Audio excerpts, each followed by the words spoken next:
Sports. The Early Game with former Gamecock Preston Thorne, Elijah Campbell, and Jen Jensen on the Game Network, 107.5 Game app, and the Game TV radio on YouTube.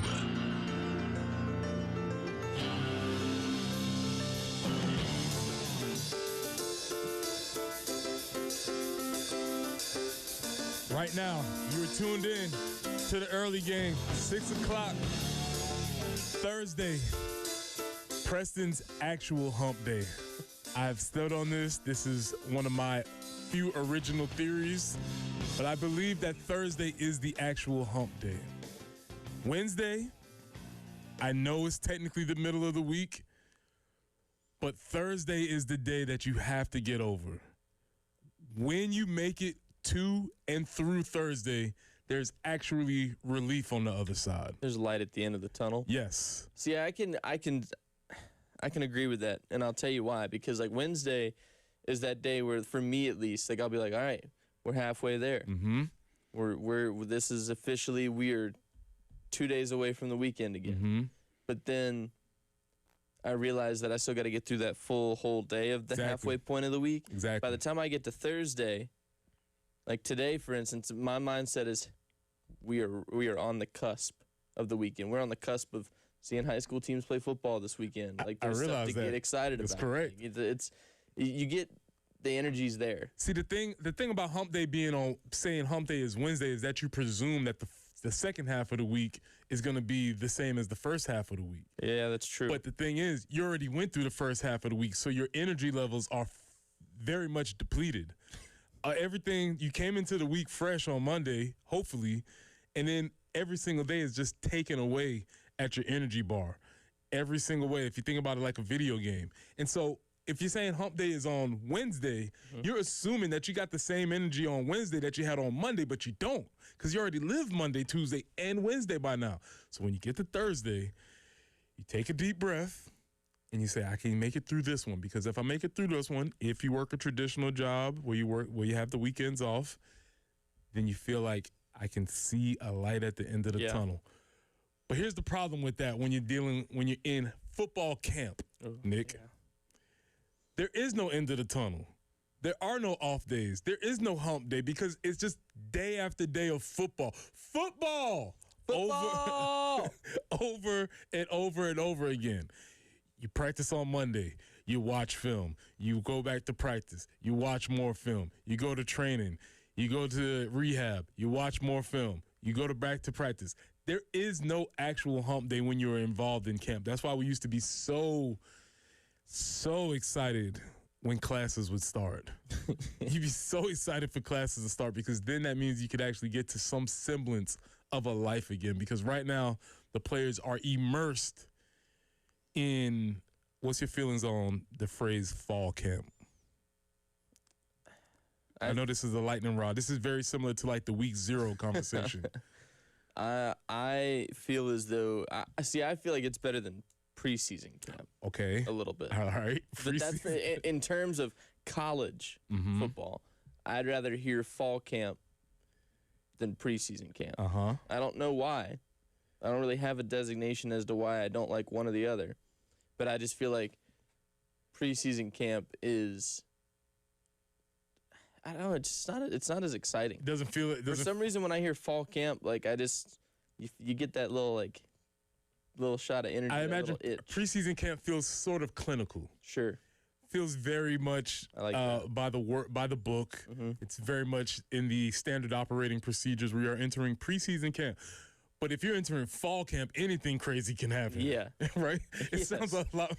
I envision fall camp to be a lot more Junction Boys, Remember the Titans. Preseason camp is more so like NFL. Yeah. By the book. That's more how I see it. You think that's what it is, right? College, it's like I see preseason camp as an NFL thing. Mm-hmm. Mm-hmm. That's all business. So you want the nostalgia of fall camp. I like fall camp. Camp is thing. Well, we are in the middle of camp, and one of the things that is happening with camp is that the young players are having to adjust to college athletics. It is a very steep learning curve.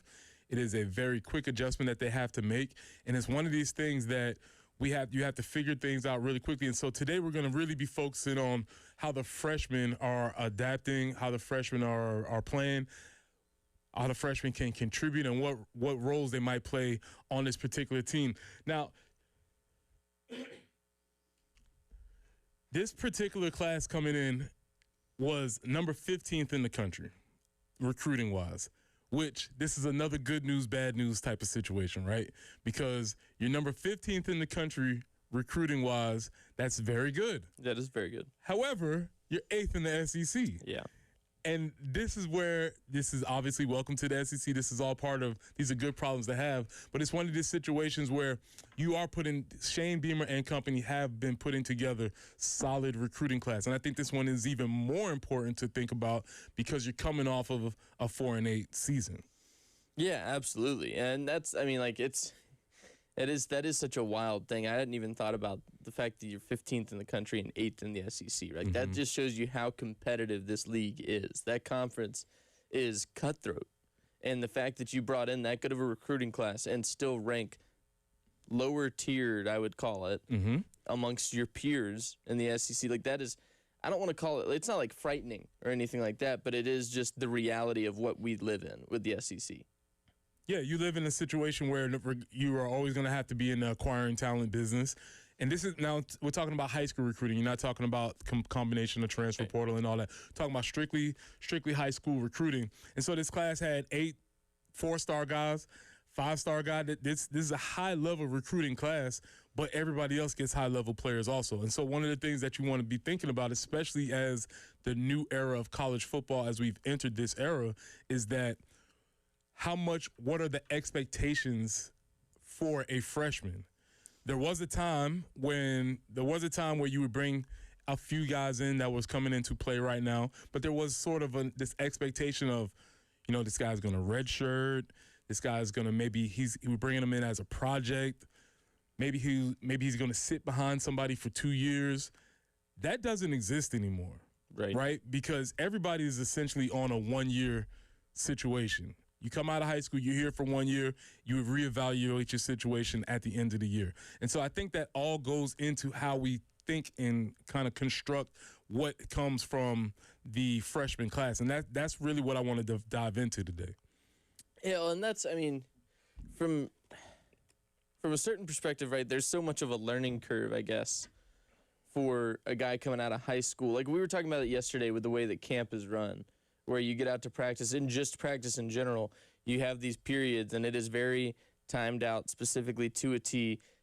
Like, just like me when I was student coaching, whenever the horn sounds or whatever it is and you're going to your next period, you're probably looking for somebody else to start running first so you know where to go. Mm-hmm. Like, it's those simple things. These guys are basically working their first genuine full-time job, and they have to learn what comes with it. They got to take care of their bodies the proper way. Like, you're no longer a student athlete. You're now an employee, really. Yeah, it's the same situation as you were saying. That it's like you've been in school for 8 years before you got to high school, but high school is different. Right. Like when you get there and the bell's ringing and these kids are huge and the teachers are talking to you different and all this, you're in a different space, even though, yes, you're familiar with the concept of school, right? You've been in school, even in middle school. You've been changing classes. You've taken English, but not like this, right? And that's how they feel. They played football. They understand all of this. But when you get to camp and all of that stuff is happening, the whistles are going off, the coaches are screaming, there's 80 different things, there's music at practice, there's all kinds of stuff that are happening. The freshmen are going to have to make an adjustment. Shane talked about freshmen, and he gave a really specific answer. It is very short, but I want to build on it. Jen, it's going to be clip number 2 from the 12th. This is going to be clip number 2 from the 12th. The freshmen have really, stood out, just being able to go dominate, these practices and workouts that they don't look like freshmen, whether size, speed, all that. They're really handling their business the right way. Good news, bad news. Freshmen go out there and dominate practice. I don't think he's dominating. I don't think he's talking about dominating other players. I think he's talking about dominating the concept of practice. I feel like that is a good thing to a T, because again, like I just said, like you got to get through the learning curve. But if they're coming out and it's, hey, we because you have the OTAs too, and like those are nowhere near as strict, nowhere near as hardcore, but like you kind of get a feel for the patterns that you're going to go through once fall camp starts. I think it's really good to have them that well put together, I guess, for fall camp, because the last thing you want is to be the guy as a freshman who not only, one, is trying to figure everything out, but two, is doing drills wrong. Stay off my bags. I'm telling you, I've seen it firsthand. It's not a fun feeling. I can tell. You just see the head go down, and then it builds on you. Like you step on the bag, you mess up the drill. The coach yells at you. Now you all of a sudden, am I any good? And now you can't get out of the way. Now you move. Yeah, it's like it builds. It just consistently builds. It gets worse and worse and worse. So that is nice to hear. Yeah, and I was thinking about this. One of the reasons why, or a couple of reasons why, the idea of freshmen has changed, because one, many of these guys were there for the spring, even though I would still position spring practice is still not fall practice. I agree. There's a different sense of urgency in fall camp than there is in spring.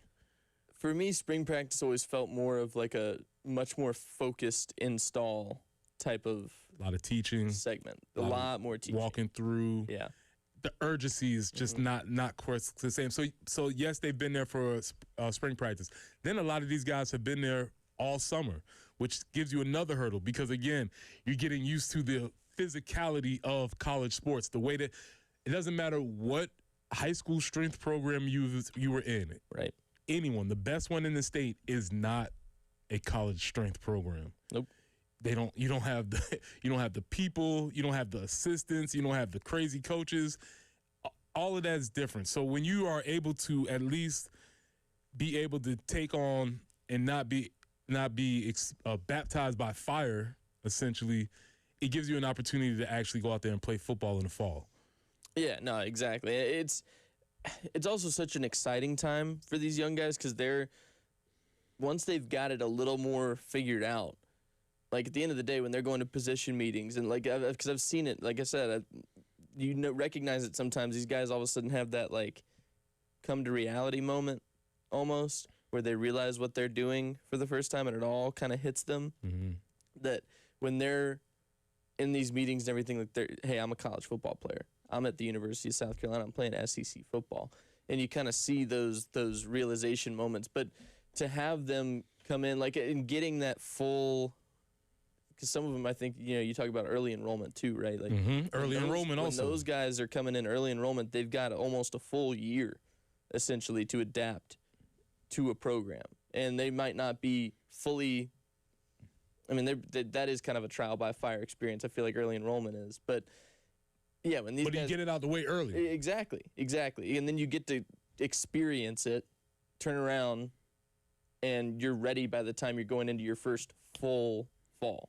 And I think it sets you up way more for success than, some of these guys who came in middle of the summer or at the beginning of summer. For the record, your boy, I did not come in early. I did not do early enrollment. I did not go in over the summer. I stayed home as long as possible, and I paid for it. But it was a great summer. It's one of my favorite summers I've ever had. And every day I was like, I know I'm going to pay for this, but you know what? I'm just going to have to charge it to the game. When we come back, we're focusing on freshmen today. We're going to come back and we're going to talk about offense, because there are some rumblings. There's some questions that have been asked about the offensive line, and one particular player seems to be generating a lot of buzz. When we come back, we'll talk about that. This is the early game. Wow, what a play. The Game Network. Columbia, Charleston, Florence, and Myrtle Beach. The Game Summer Golf Classic is coming Friday, August 28th at Charwood Golf Club in the heart of Pine Ridge. Co-hosted by the Lexington County Gamecock Club. 9:30 a.m. shotgun start. The world-famous onion sausage for breakfast. And Little Pig supplies lunch. The morning libations bar from Saki's Wine and Spirits. The golf gun is back with proceeds going to Camp Discovery. Also, lots of free stuff. And you can win Gamecocks football tickets. $440 a foursome. Call Charwood at 803-755-2000 and hit prompt number 2. Come hang out with us at the Game Summer Golf Event on Friday, August 28th. Broadcasting live from the Herndon Chevrolet studio. Herndon Chevrolet is your hometown dealer. Stop by today or shop online 24/7 at herndonchevy.com. You're probably not a freshman anymore. You probably have been going through some things. You're probably trying to make sure that your health is on track. The things that used to bounce back the way they used to when you were a freshman don't quite do that the same way. And maybe you need to call the folks from the men's clinic to figure out what exactly is going on, because you might have set some goals at the beginning of the year, and now we're heading into football season and you haven't reached them yet.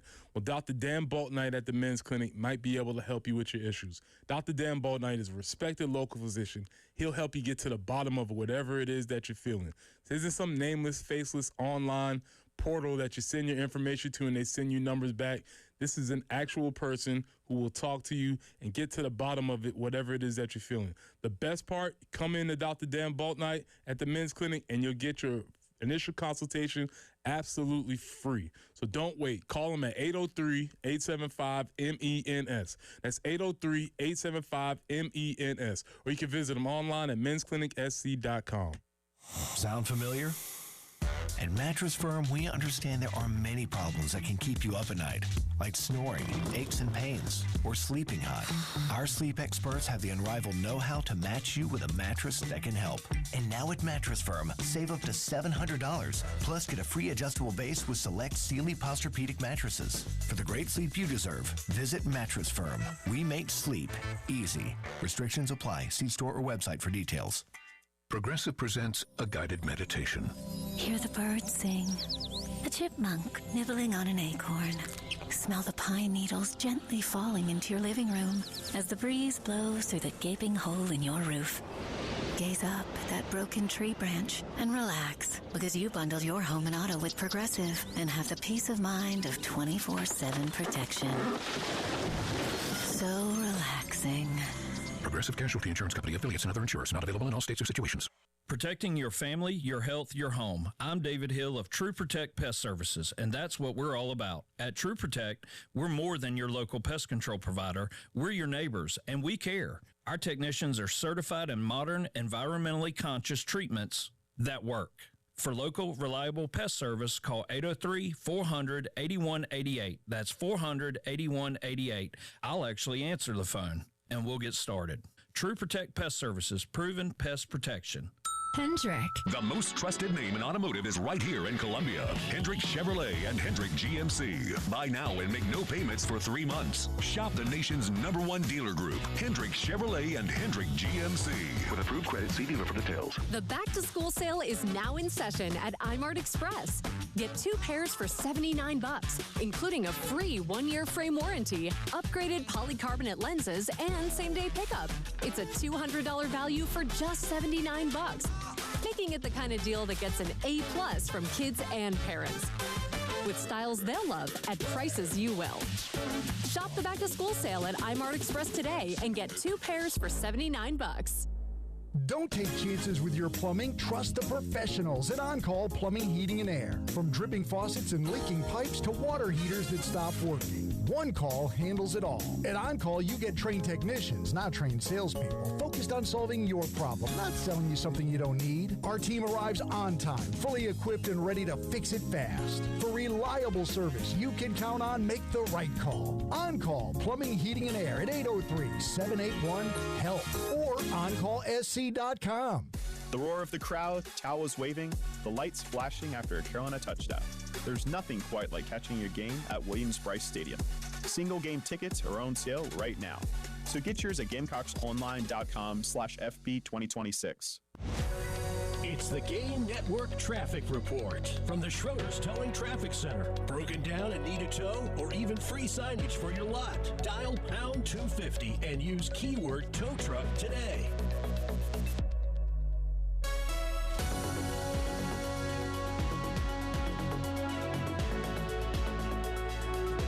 Traffic moving doing pretty well this morning. Don't have any reports of any accidents, no significant slowdowns. Awesome there. Dangerous heat for the next couple of days. Sunny today, maybe a stray afternoon storm this afternoon. 97 for the high, maybe some afternoon or evening storms tomorrow and maybe on Saturday as well. 98 for the high tomorrow, 96 on Saturday, but heat index could be as high as 109. So just be careful. Starting off your morning with a temperature of 76.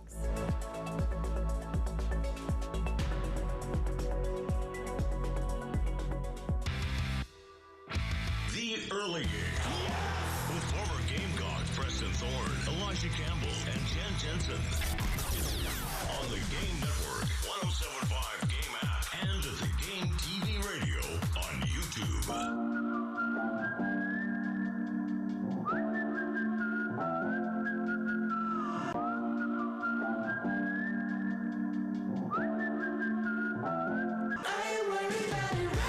Welcome back into the Early Game. It's Preston Thorne, Jen Jensen, WIS's Nick Harvey. We're talking about freshmen. What freshmen are going to make an impact this year? What freshmen are going to be a part of the squad? We know that it is a major transition period, but the idea and the role of freshmen has changed, especially in the new era. Gone are the days where somebody is going to be sitting behind somebody for multiple years, or somebody's going to be in the program for 4 years before they play. When you recruit somebody as a freshman, you are hoping and maybe, in fact, planning on them playing right now. And there's a lot of conversation that is happening around one particular freshman at a very important, crucial position, and that freshman is Darius Gray. Yeah, well, and that's the biggest thing. We've talked about it multiple times this week, how important the offensive line is going to be this year. You've got Jacarius Peak, who you're hoping is going to be healthy enough to play. But when it comes to depth, from everything I understand, Darius Gray is a guy who can very well be getting some significant reps coming into this early part of the season. I mean, I think it's really exciting, especially like the big thing is he wasn't even here for spring practice. Right. He wasn't here for spring practice because he stayed in high school and competed, played basketball, won a state champion, played basketball, won a state championship as a basketball. You know, that's one of our big things. We love players who play multiple sports. We love players who contribute in multiple ways to the community. And so that was a very strong point of emphasis for him, and I think that's really important. I completely agree, and not to mention, then he does show up. He gets here over the summer, and they do all their summer workouts and everything like that. Grades higher than any of the other offensive linemen in the summer workouts.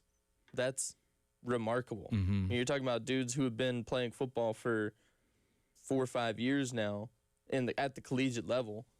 This kid comes in off of a basketball state championship, shows up for summer workouts, and then beats everybody on the offensive line group in the summer workouts too. One of the things that they were talking about, obviously because he played basketball, that's going to be a lot of cardio. Yeah. And he came into fits well with the system. He came into camp a little bit lighter than you would like your interior offensive lineman to be, which, by the way, Darius was the #1 interior offensive lineman in the nation. So he came in very heralded, but he came in kind of light in the britches. He was he was like 265, 270 coming in, which is not necessarily what you want your interior guys to be, but because of him having that type of summer, the reports are he's up to 290-esque, 295. And we talked about the body transformations yesterday. I got a feeling he's not drinking a lot of juice. He's not doing the juices. He's not on the Minute Maids. He's put on some very strong, healthy, no clean weight. And that happens a lot of times with high school guys, because when you're coming out of high school, man, I don't know a high schooler that eats 3 square meals a day, right? When you're in high school, you're grabbing something for breakfast, you're grabbing something for lunch, and then you might be grabbing something for dinner. Like, the eating patterns of a high school student are all over the place. I had an offensive lineman at practice last night. Mm-hmm. What did he eat? Goes through the whole practice. He starts getting more and more aggressive towards the end of practice, and then we get done. He comes off, sits on the bench. He looks all tired and flustered, and he's upset. I'm like, what happened? What's wrong? Do we need to get you like this upset every day to make you, hit somebody? And he looks at me and he goes, I didn't eat anything before practice. And I was like, why not? Did you have lunch today? He was like, yeah, but lunch was at 1 o'clock. And I was like, I know. Why didn't you eat anything in that 2-hour gap before we had practice? I've been here all day. Why? Because I'm in high school. Yeah, like a lot of people, they don't miss a meal. Like you make sure that's in your schedule. You don't just not. Right. So a lot of times it's either, you're eating lunch at 12:30 as a high schooler, and then you have to have practice. Either you don't have it, or you can't get to it, or you got to get out to practice. So for whatever reason, there's very few high school athletes, high schoolers, period, that are eating 3 square solid meals a day. And oftentimes you'll see these players that when they get to the program and they're eating just 3 consistent meals, not even anything crazy, but just 3 consistent meals, getting those calories in, you'll start to see the development of their bodies. And it seems like this is something that Darius has done this summer. As you mentioned, I didn't even know the part about him grading out, having the type of summer that he had. One of the articles, it was in the state paper, I believe it was by Jordan Kay, another very obviously a local reporter. Check him out. But he had a comment from Coach Clemens, from Randy Clem, that I thought was really interesting. And the comment was, I don't know if I've seen a freshman this advanced. And I think the precursor to that was, I've been doing this a long time. Yeah. Yeah, that's exactly what the quote is. I've been doing this for a while. I don't know if I've seen a freshman that far advanced. And that's saying something, because Randy Clemens is a guy who's been with Art Briles before, right? Like he's been around the game for a long time. He's seen some of the better teams come through college football. To say that is, I think, a massive kind of something you get really excited about as a fan when you hear a coach say that, especially a guy who, again, has been doing this for over 2 decades. And there's obviously been multiple storylines in the past before where you get really excited about a freshman who comes in. They might do 1 or 2 things that you do get excited about once you see them on the football field for the first time, but maybe it's not the most consistent thing in the world, because at the end of the day, they are a freshman. I just have this gut feeling when I think, when I'm hearing all these things about Darius Gray, seeing what he's doing, I just feel like he's one of those guys that you're going to see immediate results out of. And if they really, God forbid, but if worst case scenario, somebody goes down and he ends up filling in a starting role, I think he's going to be ready for it. Well, the way they're talking, the intel, again, precursor, not an insider. I read what everybody else reads, but the intel is stating they would not be surprised if they're not going to be surprised almost that he will play. They're not going to be surprised if he pushes and or starts. It may not be opening day, but because as a freshman, he still has a lot to learn about college football. But all indications say that this young person is really, really making a lot of advancements, and that makes everybody stronger. And now you get into the case of, do you play a freshman if all things are equal, right? If all things are equal and you have an upperclassman and you have a freshman, do you play the freshman? Do you play the upperclassman? Those are conversations that are always had, but I think that maybe the equations change a little bit in today's modern era. Yeah, well, and then too, with next man up, or you got to earn your time, whatever it is. Absolutely, that's true. But at the same time, within the last 2 years, you've seen Josiah Thompson and Shed Surratt both get starting time on the offensive line and play a significant amount of games. It wasn't like they were starting up for 1 or 2 while somebody was hurt. It was they are the starter at that position.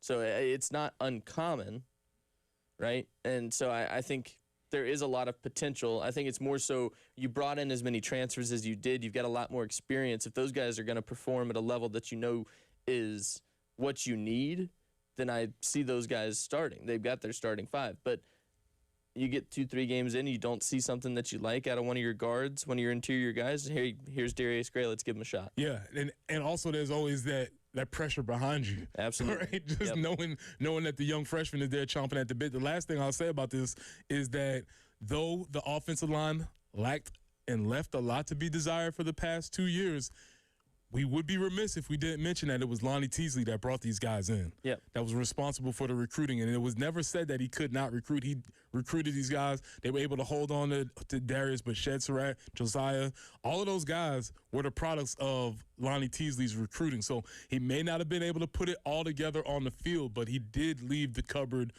full of talent. When we come back, we want to discuss the other side of the ball. What freshmen on the defensive side of the ball do we see making an immediate impact? This is the early game. Wow, what a play. The Game Network. Columbia, Charleston, Florence, and Myrtle Beach. The Game phone lines at 803-404-6100. Sponsored by AAA Heating and Air. Now offering 12-month payment plans on all HVAC or electrical repairs with no credit check. Online at callAAAtoday.com.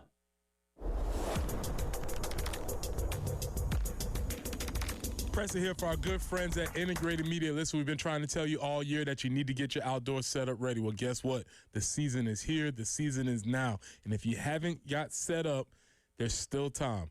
Call the folks at Integrated Media so you can get your outdoor setup ready. My favorite part on the outdoor setup is the Wi-Fi, because everything works around the Wi-Fi. Your iPhone, your laptop, your TV, your computer, all of that could be working at the same time without having to worry about any lagging or buffering, especially when the games heat up. You want to make sure that all of that is set up for you so you can get your Wi-Fi set up, your outdoor speakers that are Sonos outdoor speakers for TV and music, all of that. So call Nathan and Michael at 803-948-8327. That's 803-948-8327. Or you can reach them online at integratedmediainc.com.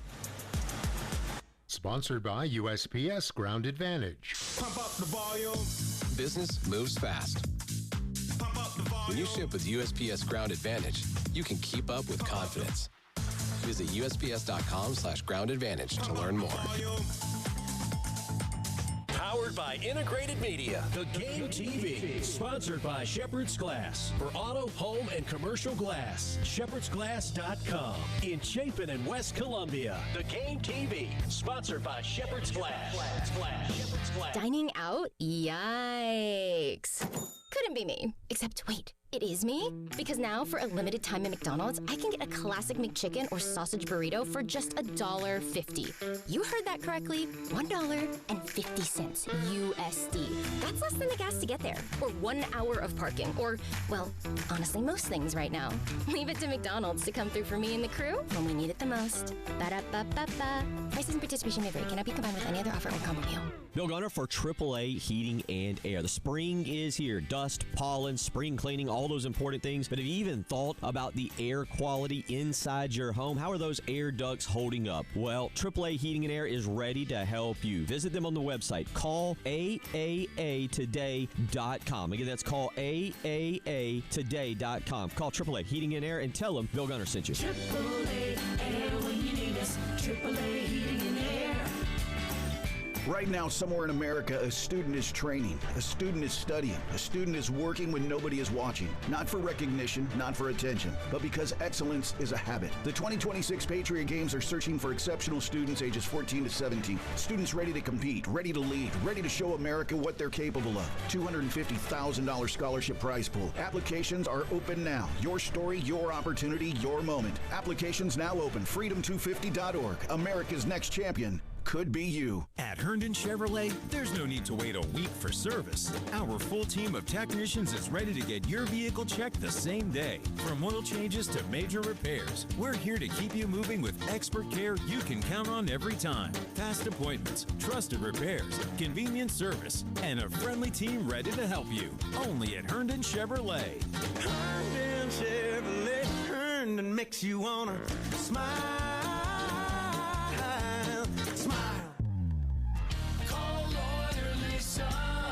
Experience the difference with Lawyer Lisa. Hi, I'm Lisa Hostetler Brown. Are you concerned about aging parents? Our life care planning services address legal, financial, and care concerns. Whether you want to be proactive or you're in the middle of navigating care, let us help you help them. You aren't alone in this. Visit lawyerlisa.com/care to see how our planning can help your family. 7511 St. Andrews Road, Irmo, South Carolina.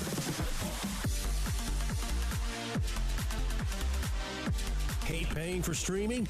Well, the 107.5 The Game app is free. Yes, free. Just download the 107.5 The Game app. It's It's the Game Network Traffic Report from the Schroeder's Towing Traffic Center. Broken down and need a tow or even free signage for your lot? Dial pound 250 and use keyword tow truck today. Accidents reported on I-20 westbound, exit 68 and 70. So Monticello Road and Fairfield Road. At Fairfield Road on I-20 westbound, the right lane is currently blocked, so be prepared for that. 97, mostly sunny today, maybe a stray afternoon thunderstorm. That's pretty much the pattern for the next couple of days. 98 for the high tomorrow, 96 on Saturday. Heat index potentially up to about 108. So it's just going to be hot and humid, kind of honestly dangerous heat for the next several days. 76 currently on 107.5 The Game.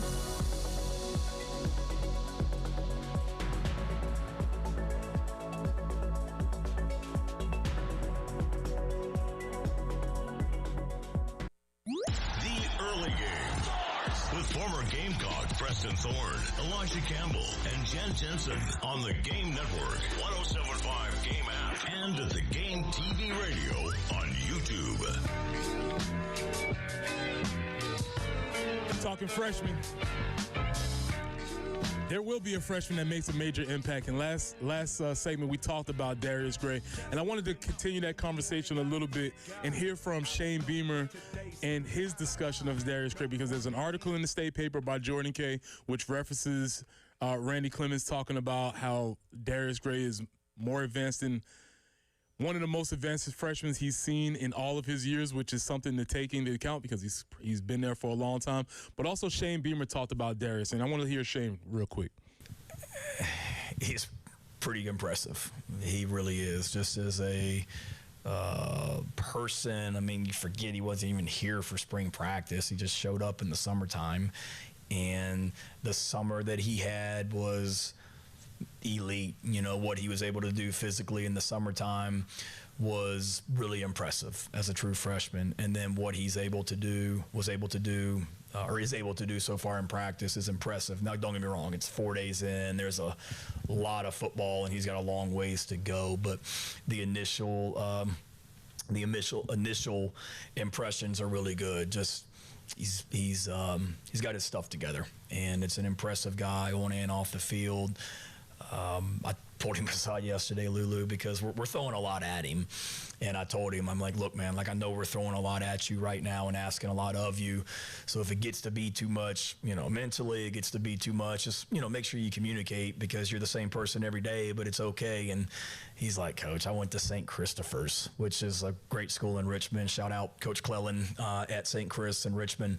But his point was, like, there's nothing that I can handle it. And that's just who he is. He's the same person every day, and he's not on this like emotional roller coaster of tough practices and tough challenges mentally. Just kind of goes about his business, and it's going to be a really, really, really, really good player here.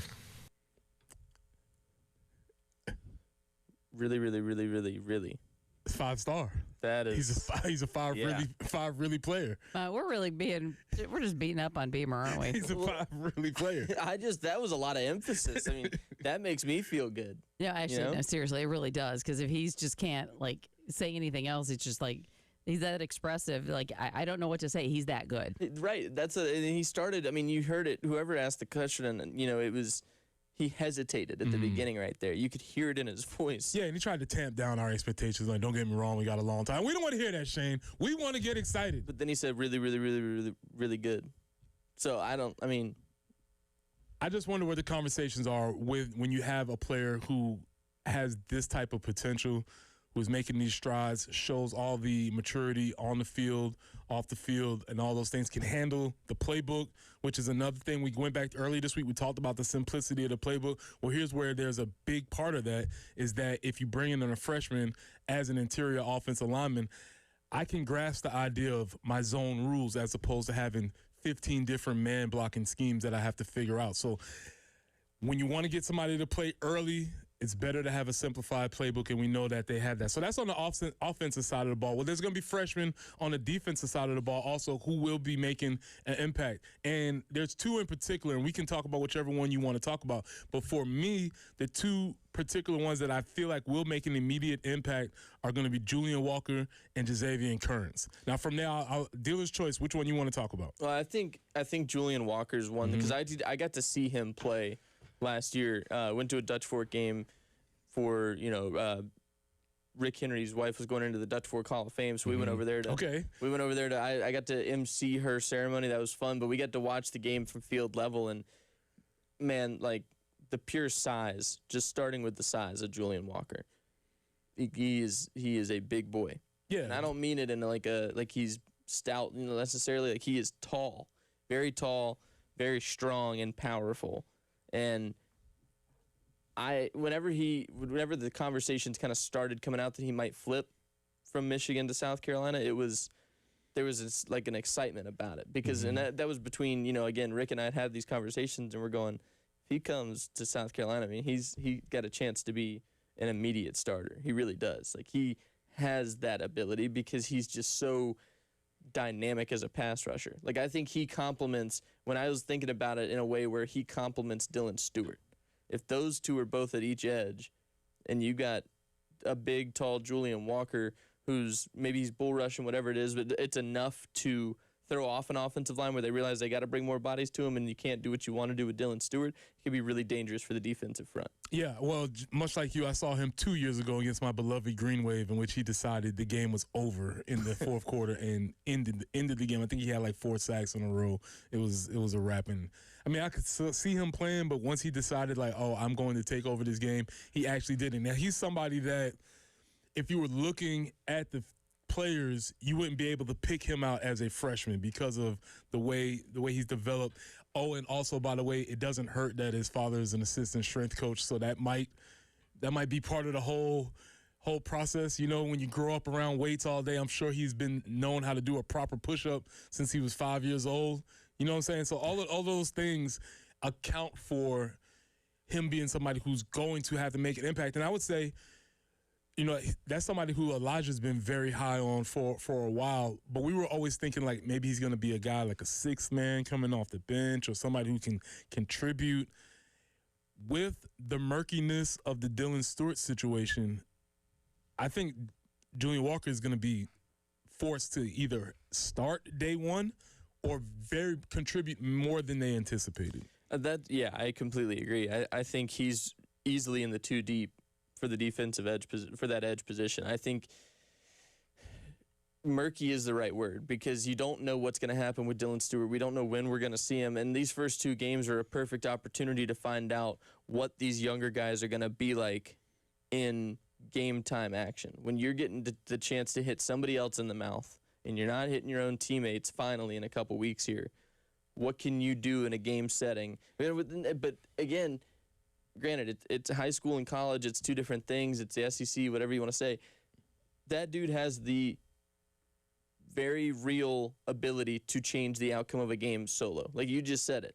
He ended our when state he championship. Says it's over, it's over. It was a wrap. If he turns it on, he can be a very dangerous player. And I think he can bring that ability into his college career, and it could be a game changer for the Gamecocks defensive line. When you think about 2 years ago when Dylan Stewart made his appearance against Old Dominion, and I mean from snap one, you was like, oh, yeah, okay, this is for real. I mean, it didn't have to be against whoever. I guess LSU was the next week or Kentucky was the next week, whatever that was. But game one, snap one, you saw. I remember Dylan Stewart knifes inside, makes a play, and we're like, oh, okay, we have something here. So I think against Towson, I think in these early games, we're going to get a chance to see whether or not Julian Walker is going to be the person that we need him to be. It went from it would be nice if Julian Walker contribute to he's going to have to contribute based again on the Dylan Stewart situation. And so that is going to be something to very much keep an eye on. 6'6", 255, local guy. These are the players that you want to base your program around. These are the players that you want to base your program you want to have. And again, maybe if it wasn't for some of the wackiness that went on in Michigan, Maybe he wouldn't be here. I don't know. That's not our problem. That's not our fault. We are just the beneficiaries of the silliness that all went down in at Michigan. So Julian Walker's here. I think he's going to be something important. We'll come back and we'll talk a little bit about Jazavian Kearns because I do think he'll be also important. But next, we're talking about freshmen, and they have the ultimate freshman. This guy is new to everything. When we come back, we'll talk a little bit about Neff Jiwa. This is the early game. Wow, what a play. The Game Network. Columbia, Charleston, Florence, and Myrtle Beach. Hey, this is Preston here from 107.5 The Game and The Game Network. If you run a diner, bakery, coffee shop, burger joint, pizza spot, or that hidden gem that everybody should know about, how would you like to get the word out about your business without spending a dime? Well, we got you. All you have to do is text your name, your business, your phone number to 803-404-6100, and we'll be in touch. There is no catch. Times are tough, but we're here to help you and your business. This is a Westwood One Sports Minute. The Browns named Deshaun Watson the starter for the first preseason game. The plan is that they're going to start Shedeur Sanders for the second preseason game. This is a real competition. I never really thought that it was. I always thought that the idea of these two competing was because, well, what else do the Cleveland Browns have going for them in Big 2026? At this point, if Deshaun Watson loses, he might as well retire. I'm Denton Day.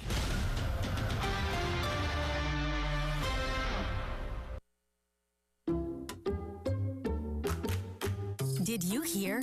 Allstate car insurance now costs even less. So when you bundle with home, you can save even more. Check Allstate first to bundle and save with a new lower auto rate. You're in good hands with Allstate. Not available in every state. Only applicable for new auto insurance business. Rates will vary by several factors, including how you purchase the policy. Potential savings may vary. Allstate North American Insurance Company and Affiliates, Northbrook, Illinois. This is the story of the one who keeps multiple buildings running smoothly day after day. Plumbing that flows, HVAC that hums, cleaning supplies that keep surfaces sparkling. That's why she counts on Grainger. With easy reordering online and 24/7 support, Grainger helps her keep the products she needs on hand. So shelves stay stocked and buildings stay ready. Call 1-800-GRAINGER, click Grainger.com, or just stop by. Grainger, for the ones who get it done. To make exercise a habit, find something you enjoy, like shopping. It counts as a workout when it's Kohl's Active Sale. Get 20% off across the store and 25% off top active brands that'll have you feeling your best. Adding to your cart is pretty much cardio, right? Find out at Kohl's. Select styles. 25% offer ends August 15th. 20% offer ends August 16th. Exclusions apply. See store or Kohls.com for details. Surprise. Wait, do I know you? You use your Discover Cashback card to earn 5% cashback on restaurants all quarter. Yeah. Now, it's payback time. Whoa, hold on. Go ahead. Oh, you mean my Discover Cashback. I told you there'd be payback. You know, you have a weird way of delivering good news. I'm working on that. Activate and earn 5% cash back at different categories each quarter on up to $1,500 in purchases. Terms apply. See discover.com/5 for details. A Better Life with Dr. Sanjay Gupta. Quick question for the boy dads out there. Do you know what your son sees when he opens his phone? There's a good chance it includes a world now known as the manosphere. A recent survey by Common Sense Media found 73% of teen boys regularly come across this kind of masculinity-focused content that sometimes paints men as victims and women as the enemy. Now here's what struck me. Boys rarely look for it. They may be searching for workout tips or skincare, and the algorithm serves up the rest. Child psychotherapist Katie Hurley spent 6 months studying these spaces for her new book called Breaking the Boy Code. What she found underneath all that bravado was insecurity. Boys searching for belonging, purpose, mattering. The best thing you can do as a parent is then making time to listen without rushing to fix anything. I'm Dr. Sanjay Gupta, helping you live a better life. The Early Game. With former Gamecocks Preston Thorne, Elijah Campbell, and Jen Jensen. On the Game Network, 107.5 Game app, and the Game TV radio on YouTube. Football, sir? Yes. It's a sport where you throw a ball with your hands. So in football, there is no kicking? There's a little kicking.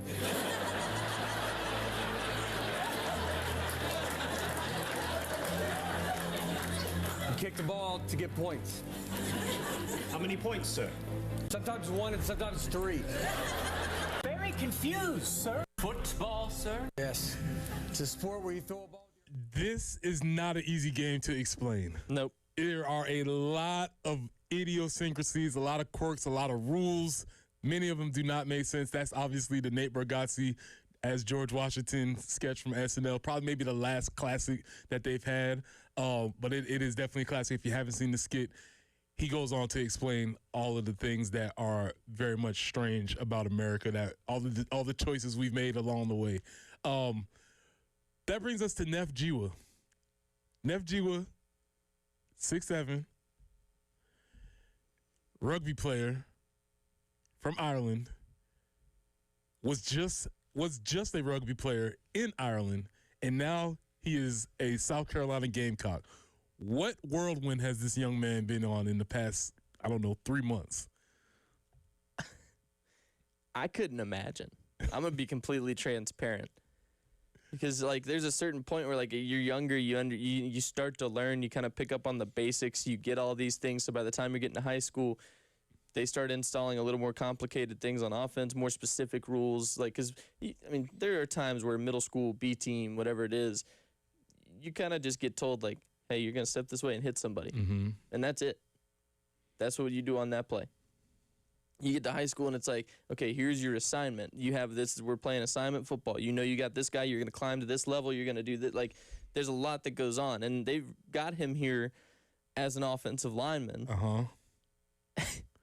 And that is a complicated position to learn. There are a lot of rules that you have to pay attention to with play calling.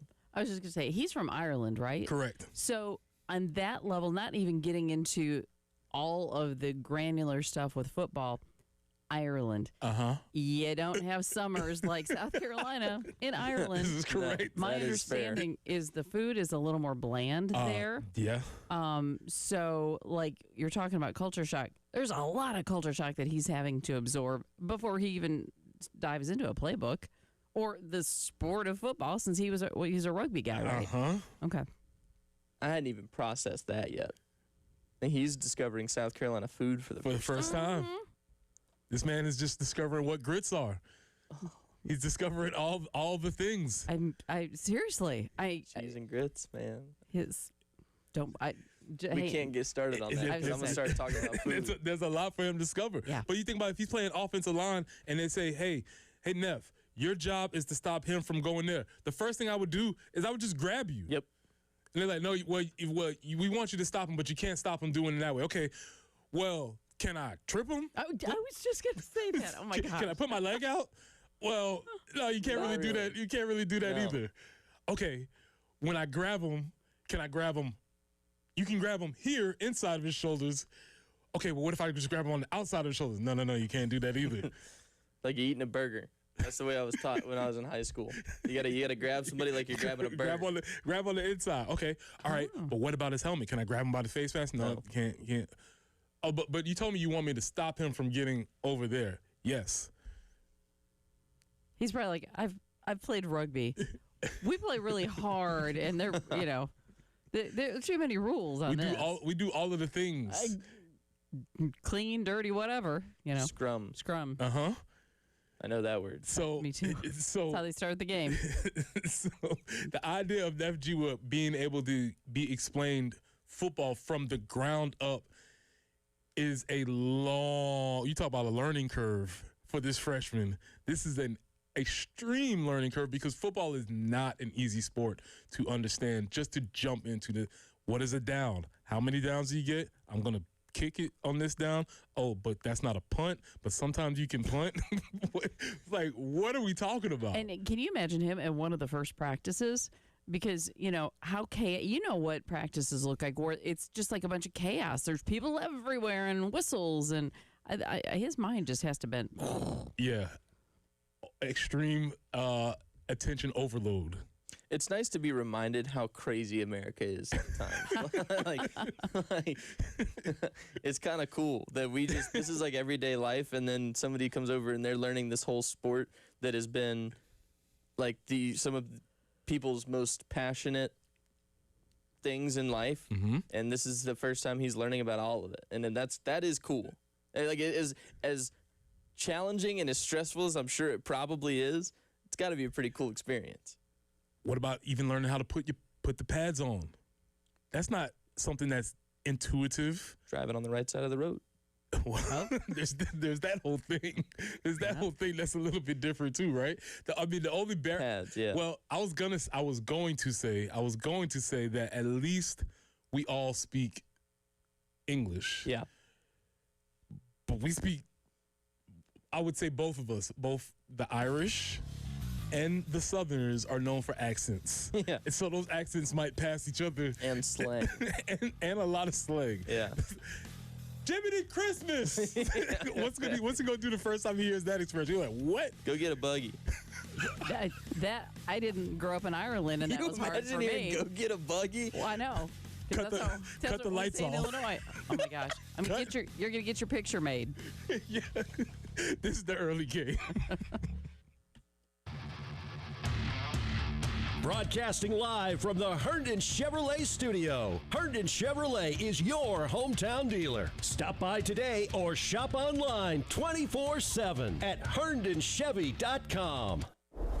I'll tell you what's tough to beat. What's tough to beat is an afternoon getting to hit some balls and using some awesome Golf Zone simulators like they do over at Pro Swing. 803-592-3916. That's the number to call for all the information. You'll learn more about the 300-plus courses that you can choose from to play on those Golf Zone simulators. You can learn about the free 30-minute swing evaluation, where you can get a good blueprint of your swing, along with a couple of pointers and drills to work on. And you can also learn about all of the lesson packages that are available. Look, it doesn't matter if you are an expert golfer, if you are a pro, or if you're just someone trying to learn the sport and get into it. They have lesson packages that are available for you which uses the On-Form coaching app during all the evaluations and the lessons. I love hanging out at Pro Swing, utilizing those simulators. You will too. 803-592-3916 or hit them up on ProSwingColumbia.com. Sponsored by SC Education Lottery. The Powerball jackpot for Saturday is $1 billion.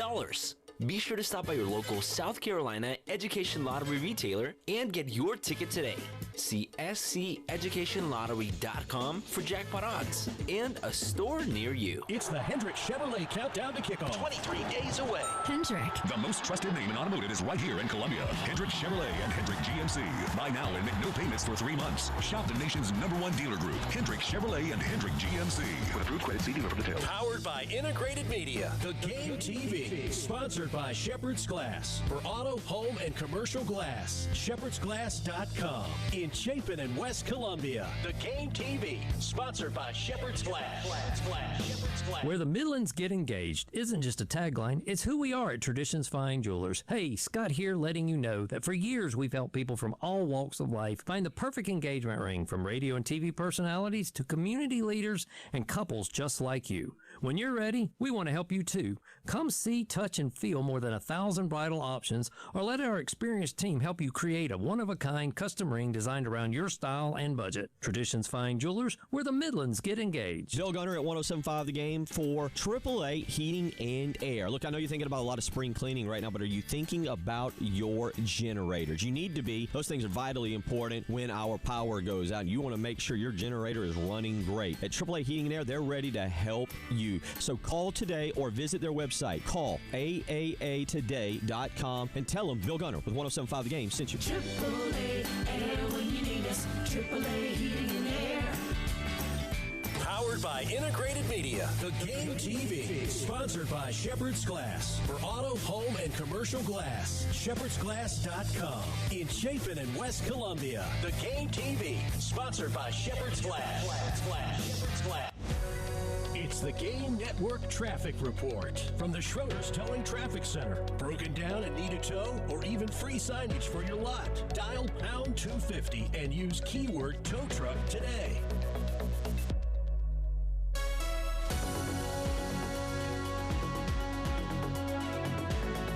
We have a report that traffic currently stopped I-20 westbound between Wilson Boulevard and Fairfield. So between exits 71 and 70, traffic currently stopped. We'll keep an eye on that and report in soon. So do map an alternate route if you have to go through there.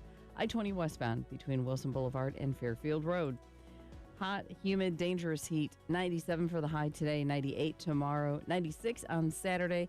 Chances for afternoon thunderstorms each and every day, and also heat indexes of around anywhere up to about 108. Currently, it is 76. Your home for the Gamecocks. 107.5 The Game. WNKT Eastover, Columbia. A Cumulus media station. The Early Game. With former Gamecock Preston Thorne, Elijah Campbell, and Jen Jensen on the Game Network, 107.5 Game app, and at the Game TV radio on YouTube.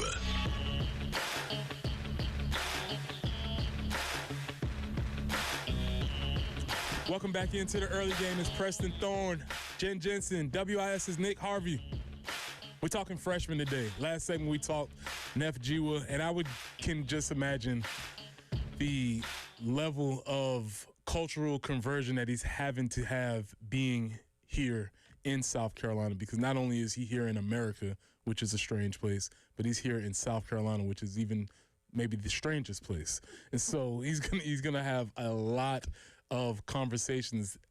And then I imagine his friends back in Ireland is like, so that's what America's like? He's like, not really, because I'm in South Carolina. You know what I'm saying? Like, it's not like what the rest of America is. It's a very interesting conversation to have.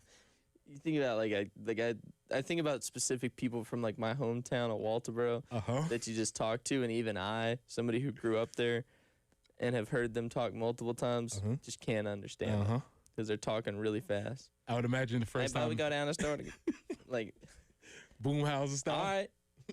Yeah. There's times where even my son he's adopted this well. My daughter didn't as much. He really has. So there's times where he'll type and there's no G's at the end of anything. I do that and I said, dude, do you want to buy a G? Because, I do that a lot. Yeah. And I guess that's not a thing that I realize is like a Southerner exclusive type thing, that you don't include the G's. Yeah. And the lips don't move a lot with like the thicker accents. Yeah. That's true. Just the first time it says, hey, Neff, we finna. Yeah. What? I'm about to go to the Finland, store. What? I'm finna fixing what? What we fixing? Huh? That's gonna be a big adjustment for Neff. Imagine sweet tea. Revelation. I'm probably knocking you out. I mean, because I know a woman came here from Australia, never had a s'more. And she's like, oh my gosh, I can't eat more than a bite. This is so much. We got people, I can take down 3. More s'mores. You're not going to finish it? Yeah. What are you doing? So I imagine sweet tea. It's just like, we'll give you a cup of sugar. Like, there's probably a care package that we probably need to get together for Neff to make sure he's acclimated. Yeah, that's the acclimatization that we're talking about. Yeah. Not the sun. Football. Yeah, you need to get acclimated into the culture. So we're talking about freshmen, and we started the 6 o'clock hour talking about Darius Gray. If you're just tuning in, Darius Gray is the interior offensive lineman. He's the #1 interior offensive lineman in the nation. He's recruited by Lonnie Teasley. So whatever you think about Lonnie Teasley, they were not good last year. They weren't good the year before that, but Lonnie Teasley did recruit very well. Left Darius Gray back, and a lot of the reports are saying that Darius Gray is somebody that we need to keep an eye on. Yeah, I mean, he seems like he's going to be a force to be reckoned with. He had a great summer. You've got the O-line coach, Randy Clements, who's been around the game for a long, long time, saying he doesn't think he's ever seen somebody progress as fast as him or be as advanced as he is at this stage of his career. I'm really excited about him. I think he's one that, because it's one of those things where people obviously get excited when you land a 5-star, you land a 4-star, whatever it is, recruit. But it's like with the linemen, it's like, all right, yeah, we need more big bodies. Yeah. But it's like when you actually follow the position, you understand a little bit more, and you realize just how dynamic he could be, especially with it. Again, we mentioned it, a bit of tempo offense. If he's still in good shape and all that, and he's gaining muscle, like that's a perfect fit for Kendall Brow's offense. Well, like Nolan Hayes said yesterday, I believe Darius Gray would be a perfect athletic fat guy. Yeah. Right? Yeah. He's a perfect athletic fat guy. Why is he an athletic fat guy? Because the guy played basketball, won a state championship. I'm sure he sees himself as an athlete first. He's an athlete masquerading as a fat guy, right? But he is definitely an athlete and somebody who we need to massively pay attention to because the offensive line is a question mark for the team. We know that those are positions that need to be filled, and it will be very interesting to see if Darius is going to, take one of these starting spots early. The consensus seems to be like he's going to play. He's competing, for sure. And he's competing and pushing for a position, whereas some of those other guys that have either been brought in or were here, they may be playing right now because they have a little bit more college experience, but he's gaining on them very quickly. So that's somebody that you need to keep in mind.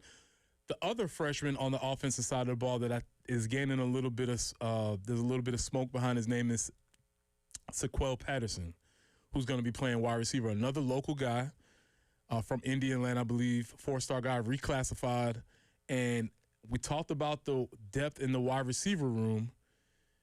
And this is a name that's not coming up because of all the other names that are there. But this is somebody who folks are saying may be ready to step up and make a contribution. Yeah, well, not to mention he was a reclassification. He was 2027 originally, got into 2026. And, yeah, it does seem like – and that's like, I don't know, to some degree it's an exciting thing when you hear that the freshmen are making this big of an impact, but it's also, I guess in some sort of way, you got to make sure that it's them that are just being that talented, that competitive, that much drive, that they're competing with the guys who have been here 2-3 years, because what you don't want to hear is, yeah, these guys are looking like they're going to get starting time, and it's not because they're just that competitive. It's because they are better than what we have right now. Like, yeah, and I think that would have been a lot of times the traditional notion. If you felt like freshmen were coming in and starting over the guys that were there for a long time, you might not feel great about that. But as you said, when you hear that they're starting because of the positive things that the freshmen are doing, not because of what the upperclassmen are not doing. And so there is a little bit of a distinction with that. And Sequel is somebody who can contribute in the wide receiver room, but also as I've read, he's going to be able to contribute in the special teams area also. Yeah, and that's extremely exciting because, like, at the end of the day, too, especially with the younger guys, like, that's the one thing I think a lot of freshmen, incoming freshmen, whether that be high school, college, or even, honestly, when you get to the NFL, and I think about people that I now coach with, like, special teams is way more important than you think as a football player. And if you become, good enough at that position, then you start seeing more opportunities at the position that you want to play. Well, because the way it typically works in high school is your best players, they can play on special teams, but that's not necessarily their focus. And obviously, if you make it to the Division I level, you were more than likely the best player or one of the best players on your team. So special teams wasn't necessarily your thing. But now when you get to college and you're a freshman and you're looking for a way to get on the field, this is a direct pathway. And what happens with coaches is once they trust you with a little bit of special teams, then they feel like, oh, maybe I can trust him on offense. Now that he's on offense, maybe I can trust him throwing the ball. And then you get trusted with a little bit more. So those are two names on offense to pay attention to. On the defensive side of the ball, we talked about Julian Walker, 6'6", Dutch Fork, defensive end, looks the part right now. Was thinking that he was going to contribute all along, but now that timeline might have been moved up due to the nature of what we know or don't know about Dylan Stewart's injury. So we're waiting to see what happens with Julian Walker. But on the other side, on the back end of the defense, guy that I'm very excited about is Jazavian Kearns.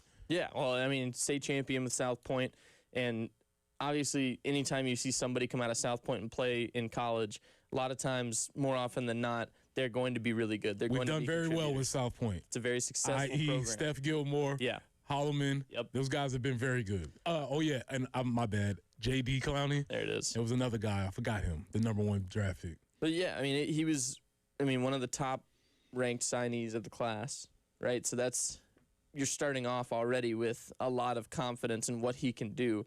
And I don't know. To me, it seems like the secondary isn't somewhere where we struggle. Like, our defense in general isn't a position group or a unit where the Gamecocks have struggled over the past few years, but I think there's a lot of potential because it seems like he's competing with David Busey for some starting time, and I think there's a lot of potential that we could see him early on too. Because, and I'm not discounting David Busey at all. David Busey seems to be like a team favorite in a way. Like the guys in the locker room really, really like Busey. He also plays the position well. He's earned his spot there, and I think that it's going to be a really fun competition as the weeks go on.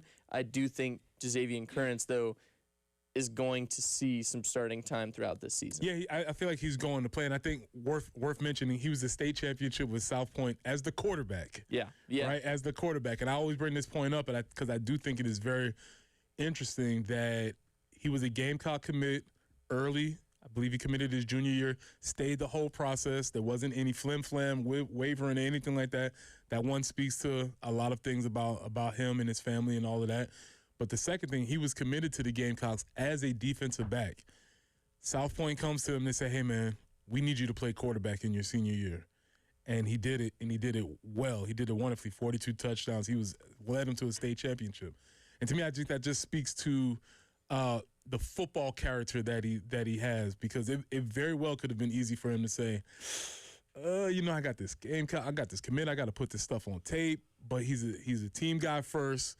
That was important to him, and so I think that is going to carry over to him with his career with the Gamecocks. Well, and I think that's important. I was going to say, I think it's important to the Gamecock coaching staff too to see him be willing to step up, but also gives you a really unique perspective as somebody who's now primarily focused on playing safety. That too. To be able to see some of what the reads are that quarterbacks make. It at the high school level obviously is different than the reads that college quarterbacks might be making, but still you see the field from quite literally the back end of both sides of the defensive and offensive unit, because the safety right there at the back of the alignment for the defense 9 times out of 10 in basic normal coverage, and the quarterback obviously the furthest man back normally, besides maybe a running back, on the offense. So you get that perspective of the field from both sides, and that's kind of crazy to think about.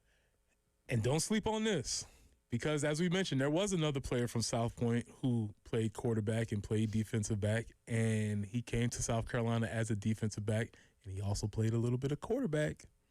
And all I'm saying is, remember yesterday, I have no inside information. I know nothing. But remember yesterday when Shane got asked about anybody changing positions, and he got a little squirmy, and he said, I hypothetically, maybe, possibly, someday in the future, down the road, have a conversation? I know nothing. But if there was a guy who maybe I would want to institute a special package for, so that maybe Lenoris doesn't have to run the ball as much and do as many things, that might be your guy. Something almost reminiscent of like a Decarian Joyner type package. There might be something there. That's all I'm saying. I know nothing. I'm not an insider. I've not been to practice. I don't even know.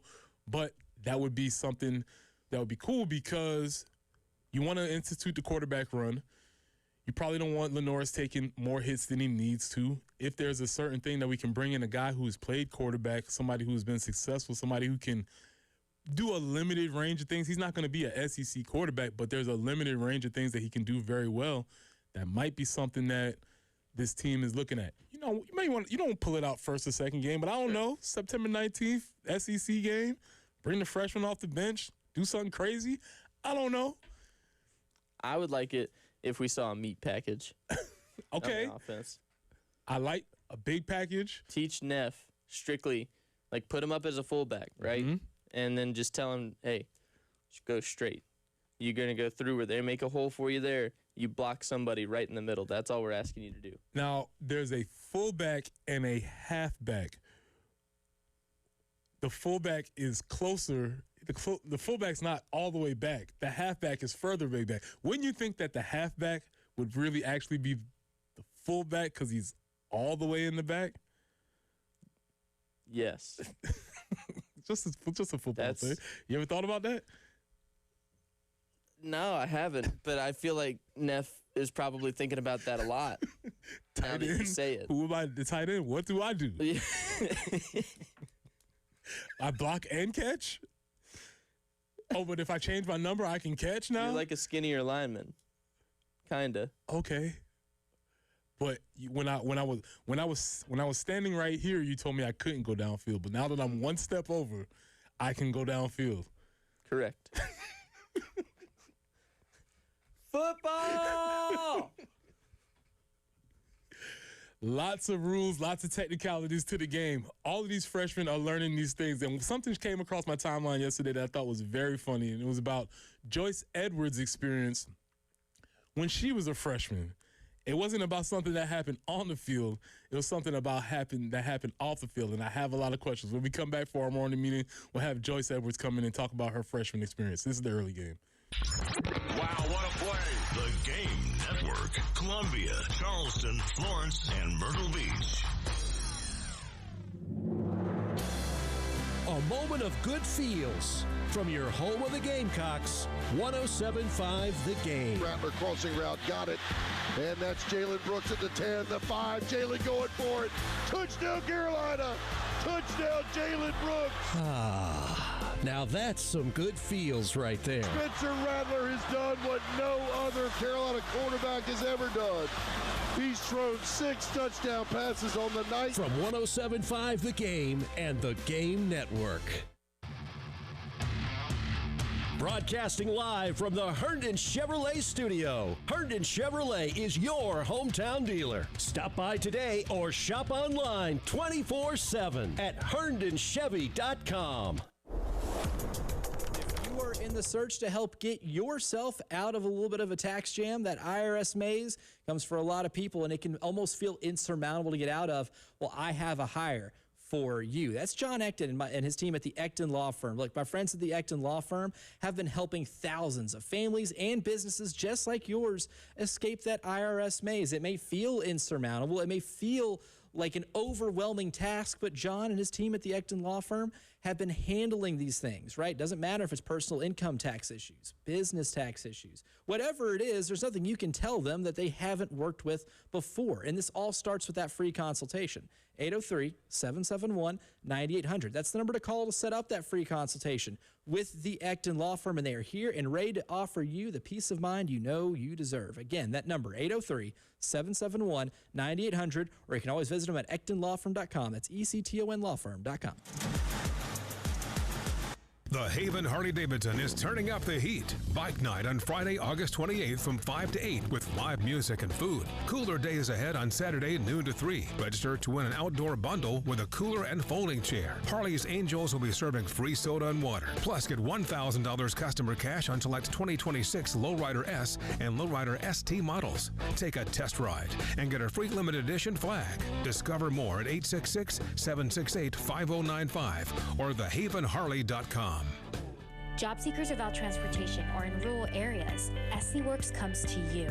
Access our virtual engagement center on any device to speak to career experts. Our Rural Connections team brings job fairs with employers and resources near you. Visit scworks.org to learn about these free services and more. SC Works, where there's more. Sponsored by SC Works, a proud partner of the American Jobs Center Network, an equal opportunity employer/program. Auxiliary aids and services available upon request to individuals with disabilities. For program funding details and compliance with the Stevens Amendment, please visit www.do.sc.gov/funding. This is Larry Leitner, owner and founder of Midstate Roofing. And for nearly 30 years, we've continued to be the proven leader in the roofing and waterproofing industry. Midstate Roofing's proven history is your assurance that our professionals at Midstate Roofing will provide the proper advice, service, and results to the needs of your facility in a manner both safe and pleasing to your operation. From high-rise to hospitals, manufacturing to industrial, Midstate Roofing designs and installs bonded systems with a protective guarantee that will keep your operation dry and running long into the future. 24 hours a day, 7 days a week. And this is Blake Leitner, reminding you to protect that roof with a maintenance contract. Call me today at 803-356-1919 or online at midstateroofing.com. That's midstateroofing.com. You'll speak to an on-call technician after hours or a Midstate Roofing staff member during hours at 803-356-1919 or online at midstateroofing.com. And as always, Tell them, Mid-State Twins. If you have a leak, let Mid-State Roofing take a peek. Discover the Griffin difference. Turn these scorching summer days into unforgettable memories with a beautiful custom pool from Griffin Pools and Spas. Whether it's family fun, weekend cookouts, or relaxing after a long day, your dream backyard starts with us. Stop sweating through another summer and start making a splash in your own backyard. Call Griffin Pools and Spas today and let us build the backyard you've always imagined. Griffin Pools and Spas, we make you feel good. With approved credit, Hannah had just about given up. She desperately needed an SUV for her and her kids, but she had been embarrassed more than once trying to buy a vehicle when her credit was denied. Then her dad gave her some great advice. Go see JT at JT's Jeep Ram. JT can get just about anyone approved. Now Hannah and her kids are safe and happy in that new SUV. Don't give up. Come see JT at JT's Jeep Ram, 378 Lexington, or JT's Jeep Ram Dodgeland on Greystone. Make this the summer event. It's the Game Network Traffic Report from the Schroeder's Towing Traffic Center. Broken down and need a tow or even free signage for your lot? Dial pound 250 and use keyword tow truck today.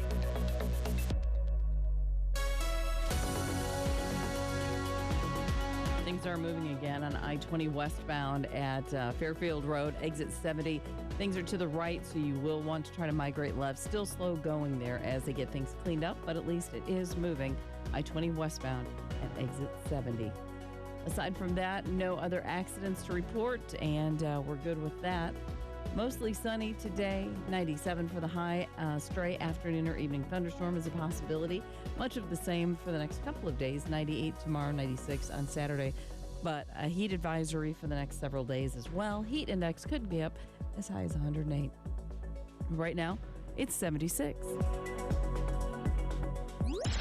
early game starts with former Gamecock Preston Thorne, Elijah Campbell, and Jen Jensen on the Game Network, 107.5 Game app, and the Game TV radio on YouTube.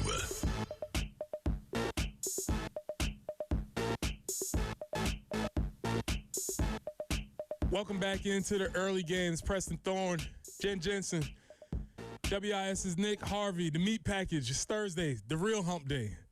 And for today's morning meeting, we're talking about freshmen. We've been talking about freshmen all period, all day. Offensive freshmen, defensive freshmen, international freshmen. But one experience that freshmen have to experience now with the new laws is how do you spend that NIL? And we're going to bring Joyce Edwards to our meeting today for today's morning meeting. Good morning. Good morning. Repeat after me. Today will be an awesome day. Let's go. Good morning, great today. Today will be an awesome day. Good morning, great today. Today will be an awesome day. We're bringing Joyce Edwards to the meeting today because Joyce was on the internet, as everybody is, and I saw a clip that I really wanted to bring to this group for a couple of different reasons. But Joyce is one of our standout freshmen. She's been a tremendous player. She's going to go down as one of the best, greatest Gamecocks to ever play. She's a local product. That's why we love everything about her. She has been tremendous the whole time she's been there, from the time that she stepped on the court. Well, Joyce was asked about how she spent her NIL money, and I thought this conversation was very interesting. Let's hear from Joyce.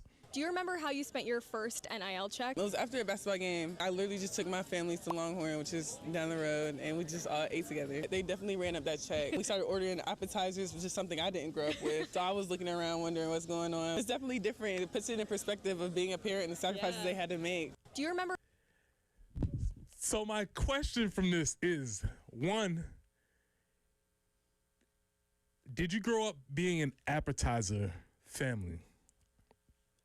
That's the first question, because Joyce mentioned that when she was responsible for taking the family out, all of a sudden everybody became appetizers.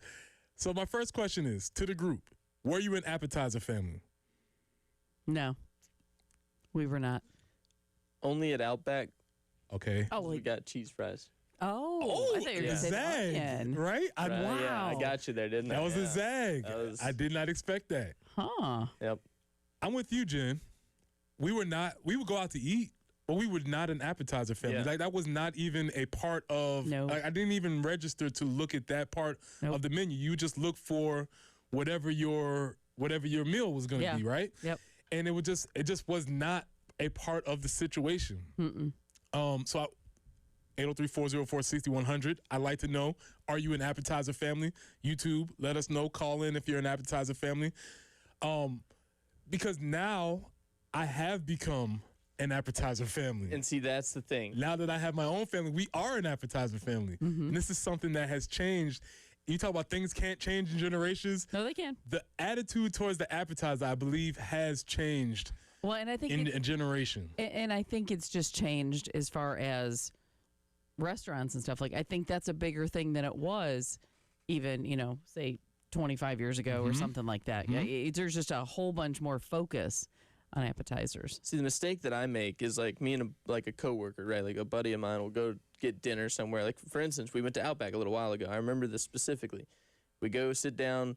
They're like, oh, do you want any appetizers? They already bring you the pumpernickel bread, which is incredible. One of the top breads. Absolutely top, like hands down top 3 for me. I like it. Not arguing. And then they're like, do you want an appetizer? And we're like, oh, yeah, we'll get a bloomin' onion. And then I ordered my food. Please don't judge me. I got cheese fries as my side with the food. And I'm telling you, by the time we got through the bloomin' onion, and then they bring you a salad.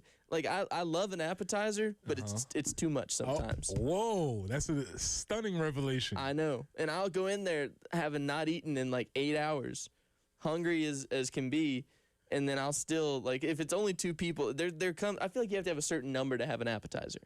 I don't know if that's a crazy take or not. Okay. But I feel like you need to have more than 2 people, because if otherwise you're going to be splitting a whole portion of this appetizer. You might not, I'm not saying you have to finish it, but you want to because you paid for it. Oh, you take it home, though, and then That's you have true, it for, too. lunch or dinner the next day. You got an air fryer.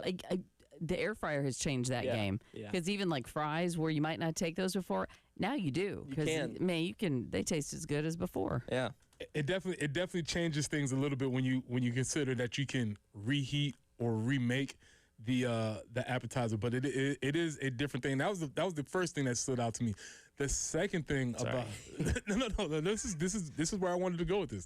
The second part about that conversation was when Joyce saw what the actual check was from everybody else. Yeah. She was like, "Oh, this is what I've been doing to my parents this whole time."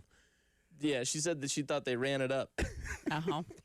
And if they only got, I don't know how many appetizers they got, but if it was only, 1, 2, it depends on how big the dinner was, who all was there. But if they got 1, 2 appetizers and everybody got a normal, it's Longhorn, you get a pretty nice meal, you're probably spending $40 maybe, right, for yourself. So, on multiple? But on multiple people, yeah, that thing's... Yeah, that was probably... That's like, right? Sticker shock. I'm sure there was not many greater joys than when the server came out with the check and the parents were just like, point. That girl at the end. See her? Right there. Yeah. Yep. I remember one of the first dates in college that I went on, and I was on a budget. Obviously, I'm a college student. I've probably got $200 to my name. Go to dinner, get the bill, and I'm like, this is how much it costs to feed more than me? Like, that's crazy.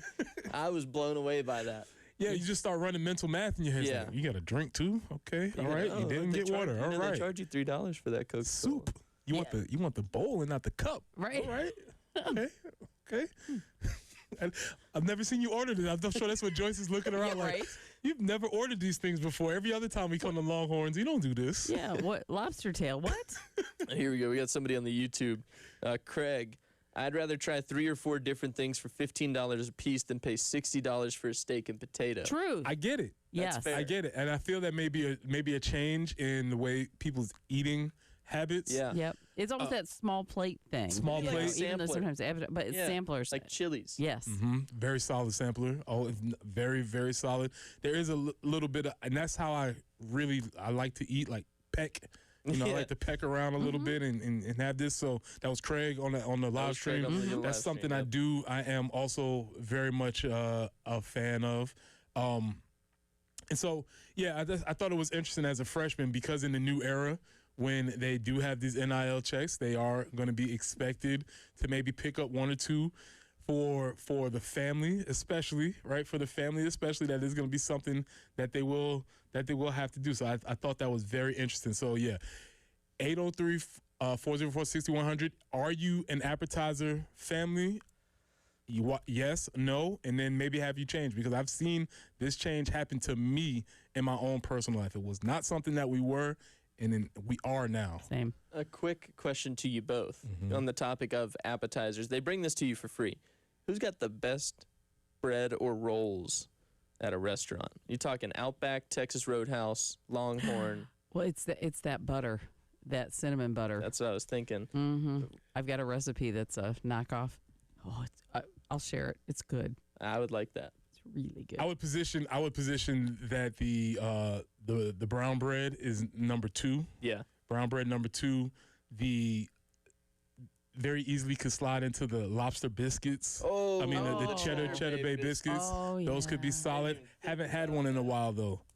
This is a very strong topic, and for my number 1, I would go with the Texas Roadhouse. Yeah, and more again. It's more for I'll have half the roll, but I'll have half the container of butter. Bring a bunch of the butter. More butter. I'm just gonna dip it in the butter. There's no spreading going on. More butter, please.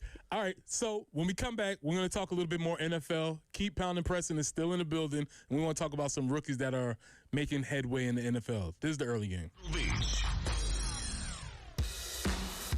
The Game Summer Golf Classic is coming Friday, August 28th at Charwood Golf Club in the heart of Pine Ridge. Co-hosted by the Lexington County Gamecock Club. 9:30 a.m. shotgun start. The world-famous onion sausage for breakfast. And Little Pig supplies lunch. The morning libations bar from Saki's Wine and Spirits. The golf gun is back with proceeds going to Camp Discovery. Also, lots of free stuff. And you can win Gamecocks football tickets. $440 a foursome. Call Charwood at 803-755-2000 and hit prompt number 2. Come hang out with us at the Game Summer Golf event on Friday, August 28th. Sponsored by American Military University. You've served with purpose. Now it's time to master the next mission. Learn more about American Military University's flexible, affordable, online degrees at amu.apus.edu.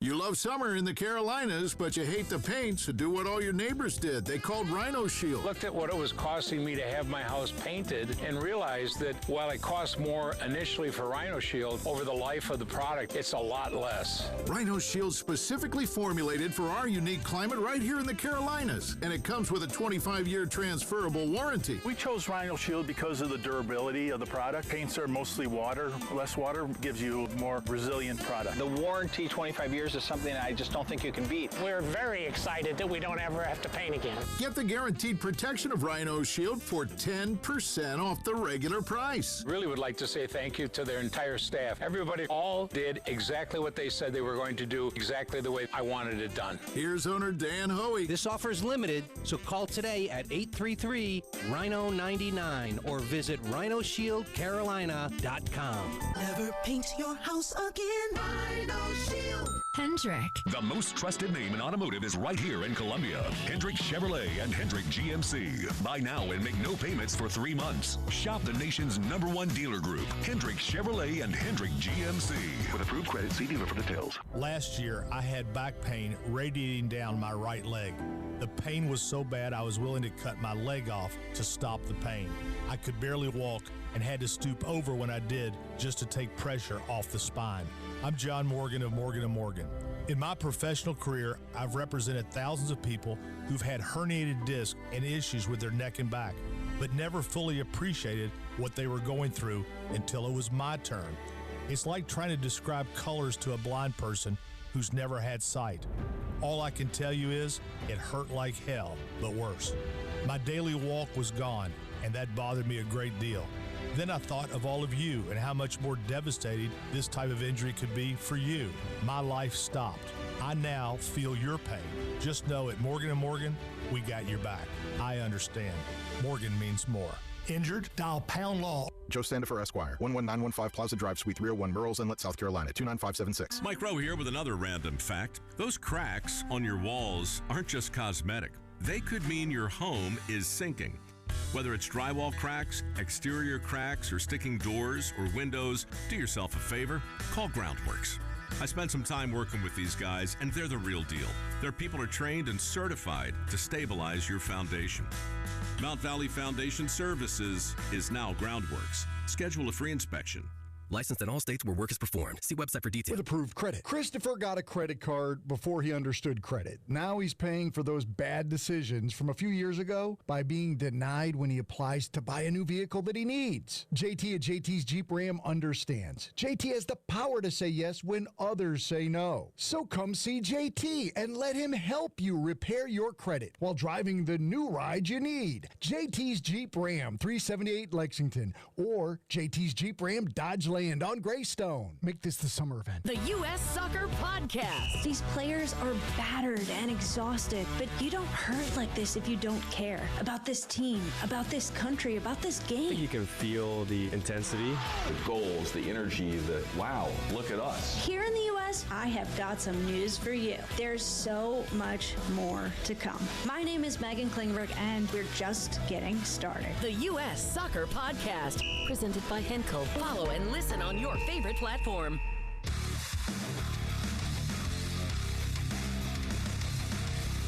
Everybody loves streaming till you have to pay for it.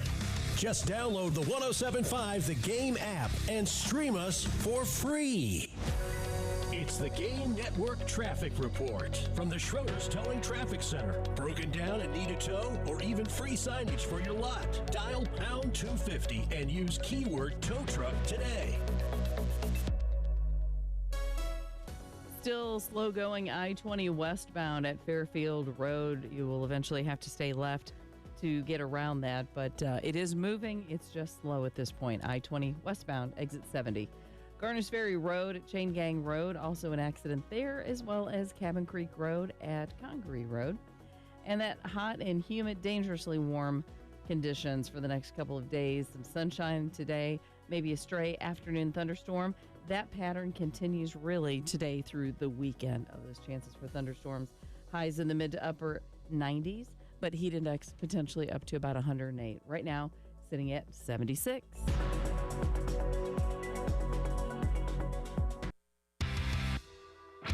The Early Game. With former Gamecock Preston Thorne, Elijah Campbell, and Jen Jensen. On the Game Network, 107.5 Game app, and the Game TV radio on YouTube.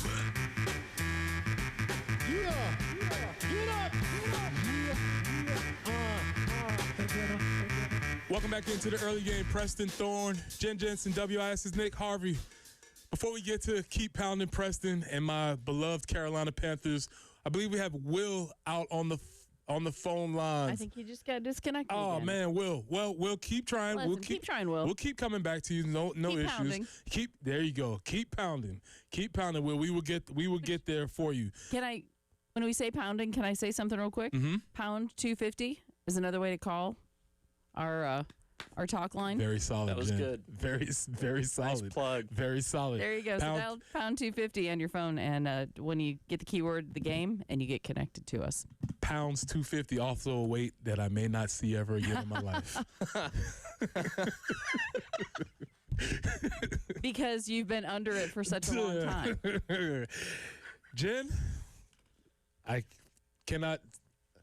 Is this? Do we have any metal around for God strikes me down? Moving on. Pounds 250, goal weight. That being said, we're talking about NFL. I picked the Carolina Panthers. That's my squad. Now, when we talk about the rookies that are going to make an impact in the NFL, we have a rookie with the Panthers in a local guy, Monroe Freeland, from Georgia, went to Oceanside Academy. Well, University of Georgia, went to Oceanside Academy in Mount Pleasant. Kind of let that one get away. He's going to be required to play now. Yeah. We get drafted that high in the NFL, you're going to be required to play now. Hopefully, he's going to make a very solid impact on the squad. Well, I'll tell you, I'm really excited about Saturday. They play the Bills, and all the starters are going to play for at least a couple series. It sounds like I think they were going to get, 15 plays, 15, 20 plays, I think is what I heard. And I am excited to see what he can do because he not only is going to be expected to play, but he's expected to play an opposite tackle position of what he's used to. Mm-hmm. He swapped positions because of the way the injuries have worked. They've got him on the right side. I think he's used to being a left tackle is what it is. It's a totally different. We talked about driving on the wrong side of the street. It's the same kind of concept. Exactly. That is exactly what it is because you're taking all the opposite steps that you're used to on the same play calls. You just have to do the exact opposite thing of what you always do. And that's hard to remember when you're heat of the moment. You're trying to identify, strong side linebackers, this, that, and the other. It's a lot. There's a lot going on in your head. Yeah, because when you get in a situation where you're overwhelmed, you resort back to instincts. Right. And your instincts might be to play with right-handed, but you're on the left side, and et cetera, et cetera. So, yeah, that is going to be a challenge for him. It is, but I'm excited, though. He's really talented. I think he's a really fast tackle. I think he's got a lot of really good footwork. I think he's very aggressive and physical. I'm excited to see what he can do. I really am. And I'm not a Panthers fan, but they are fun to watch. I feel like it's something about them Charlotte teams, like the Hornets last year. Fun. Were a lot of fun to watch. Not great, Not fun. great, but very entertaining. Mm-hmm. I think you're going to see, I think the Panthers are going to be good. I don't think they'll be bad, but I think they're going to be a lot of fun more than they are maybe up near the top of the league standing. That makes a lot of sense. It's interesting you said they're playing the Patriots. Will Campbell last year. You said the Bills. The Bills. Buffalo. I'm sorry, because I was thinking about the Patriots when you said that.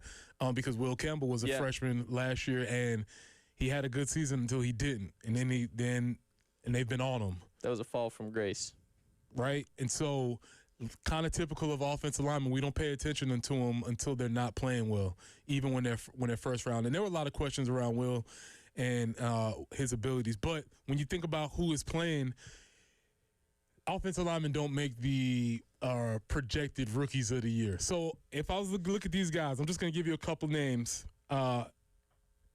Which one do you think is the most likely to get offensive rookie of the year in your opinion? Jeremiah Love with the Arizona Cardinals, Fernando Mendoza with the Raiders, Jadarian Price with the Seattle Seahawks. Out of those three, who do you think? Those are the three with the highest odds-on favorites to win. My gut wants to say Jeremiah Love, but it's the Cardinals. Correct. That's where I struggle. Mm-hmm. And I saw the early videos of practice coming out where he's having to dodge, duck, dip, dive, and dodge around 18 defenders because they're somehow all in the backfield right off the rip. And I sit there and go, this guy's really, really good, but he has no help. So I don't know. And I think we're going to see a lot more Kirk Cousins than maybe people are thinking that we will. And maybe it is Price. I think Jadarian Price might have a solid chance to do it because the Seahawks are going to come back and they're going to be a good football. Well, he's going to get placed right into a system that was working last year. They had Kenneth Mitchell. They basically let him go because they said, hey, man, we can go get a younger, cheaper guy. They let him go. They bring in Jadarian Price. The system is really already built for a prime running back to step into that. So that might be the reason why you would take Jadarian over Jeremiah because the Cardinals are not going to be good. They're not going to be ready for that. They're not. I mean, Jacoby Brissett is their starting quarterback right now. If you go into the season with Jacoby Brissett as your starting quarterback, come on. That's not going to be a good thing. All right, flip it to the other side of the ball. I'll give you one on each level. Tell me who you think is going to be the odds on who you think will be the rookie of the year. Ruben Bain, David Bailey, or Caleb Downs. So we have a defensive end, we have a linebacker, and we have a defensive back. See, I don't want to go with David Bailey because he's on the Jets. Mm-hmm. It's another one of those that he's not a Myles Garrett or anything like that in my opinion. Now, Ruben Bain in the Bucs, I could see that. Mm-hmm. They got a pretty solid defense for the most part. I think there's a good chance he makes a big enough impact because he's not the primary focus that they're game planning for. If he gets starting time, he's going to be really, really good. there's a good chance you're going to see him make some plays just because teams aren't game planning specifically for him. And then Caleb Downs, I mean, the Cowboys, another team that, like, I think their offense is probably going to be really good. I think Dak is coming back for a really good year, but I don't know where their defense is at. And I'm not sure that I can trust Jerry Jones and the Cowboys to be putting up a Rookie of the Year candidate. Yeah, that's why they drafted him, because the defense was so suspect, right? So they're hoping that he's going to come in and try and fix some of the issues, because contrary to popular belief, the offense was really good. I kind of like Ruben Bain there. Think you're going to be Ruben Bain? But I will say, going back to the Cowboys, yes, the offense was super high-powered. They were a lot of fun to watch. That was another one. They were entertaining, but they couldn't get. Remember that Giants game? Yeah. That was crazy. Insane. That was a crazy game. But yeah, I think Ruben Bain's probably my odds-on favorite. Yeah, those are the ones that they have at the top. There might be somebody else that jumps up. More than likely, there probably will be somebody else that comes out of nowhere. But I just wanted to kind of highlight those guys and look at how that ends up working. Well, Nick, I don't think you've ever been to this place before. Buckle up. Put your seatbelt on, because we're about to take a trip. Normally, Elijah's our co-pilot. But, Nick, today, we're going to Lawsuit City. When we get back, the early game goes to Lawsuit City. Wow, what a play. The Game Network. Columbia, Charleston, Florence, and Myrtle Beach. Hey, this is Jen from 107.5 The Game and The Game Network. If you run a diner, a bakery, a coffee shop, burger joint, or a pizza spot, or that hidden gem everybody should know about, how would you like to get the word out about your business without spending a dime? We got you. All you have to do is text your name, your business, and your phone number to 803-404-6100, and we'll be in touch. There's no catch. Times are tough, and we're here just trying to help you get folks in the door of your business. This is a Westwood One Sports Minute.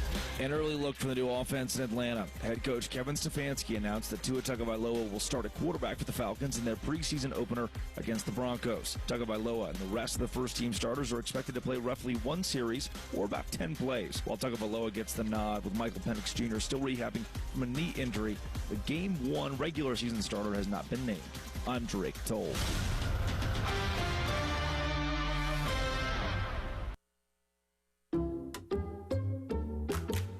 You like saving money, right? We all do. That's why Allstate just lowered the price of car insurance. Not, but wait, there's a catch. Lower. Actually lower. So if you're shopping around or just want to see how much you could save, check Allstate first for a new lower auto rate that could save you hundreds.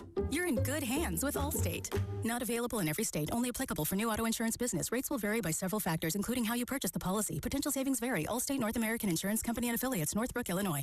This is the story of the one.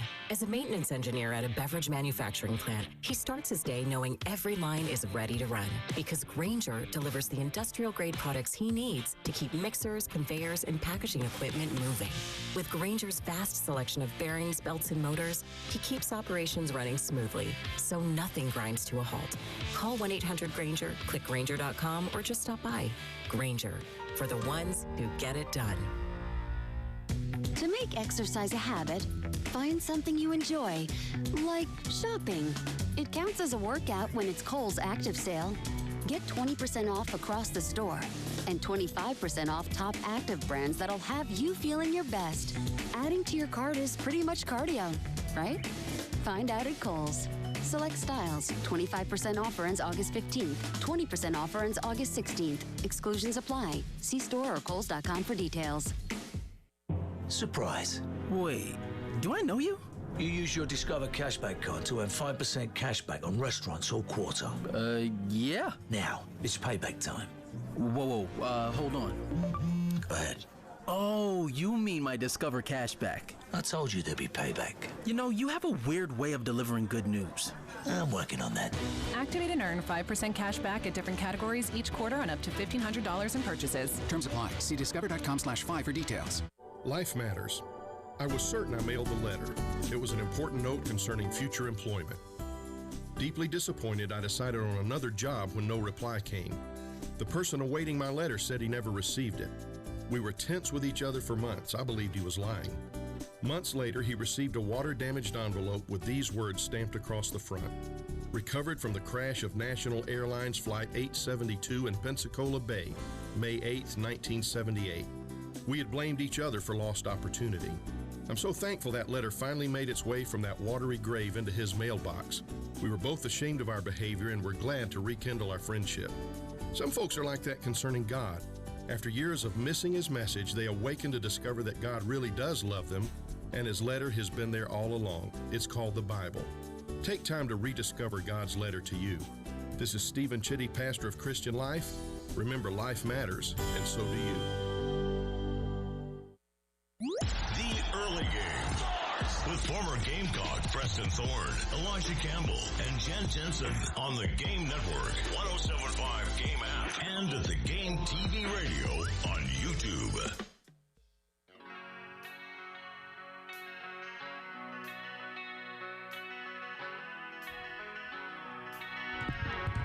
That's right, Nick. Buckle up. You've never been before. We didn't know we were going, but we're in. Strap up. We're on the way to Lawsuit City, baby. I don't know how I feel about this trip. I'm going to be honest with you. It's never fun. Nobody wants to go to Lawsuit City. You type it in your GPS and you're like, oh, no, I don't want to go there. Well, apparently, there's Lawsuit City will be taking a route from the nation's capital all the way down to Baton Rouge, where Jaden Daniels, NFL Offensive Rookie of the Year, 2 years ago, I believe, has sent a cease and desist order to LSU Athletics to cease and desist from using and or preventing anybody from wearing the number 5.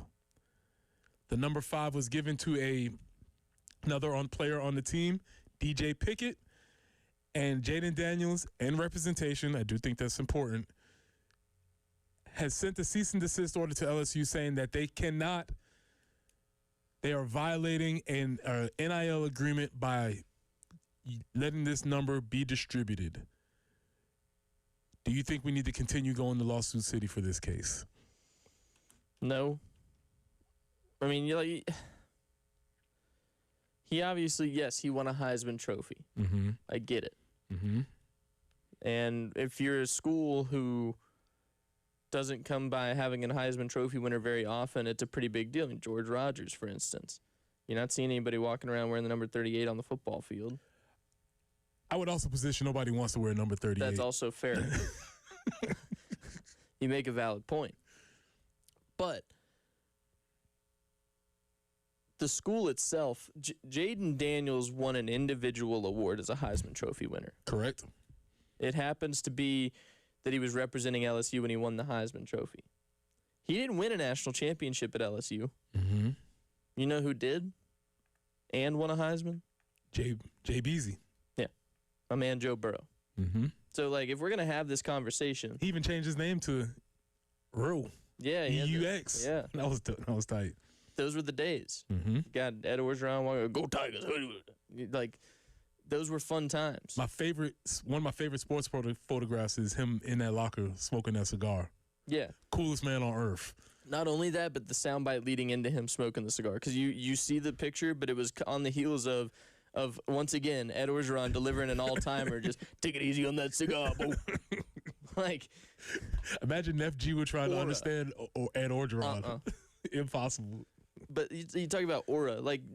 Yeah, Joe Burrow did a lot to bring glory to LSU. Well, here's the claim. I'm going to read directly for the claim. The Daniels family is deeply disappointed and feels profoundly disrespected by LSU's decision to give Jaden's number to another player. Jaden and his family have every reason to believe that his number would remain a meaningful part of LSU's legacy and would be honored and protected in recognition of his extraordinary contributions to the university. That was what the cease and desist letter says. Sounds like his mom wrote that.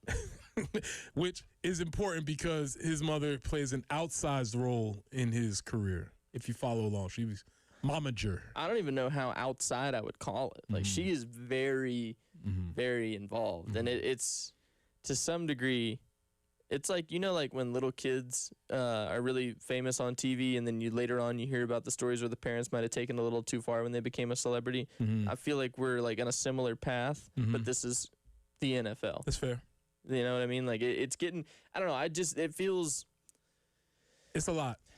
This feels selfish in a way. Well, I mean, I don't know. There's a couple of lawyers that you follow on that I follow on X, and to a person, they've all said there's no claim here. I mean, and a cease and desist letter means nothing. All they're saying, hey, stop.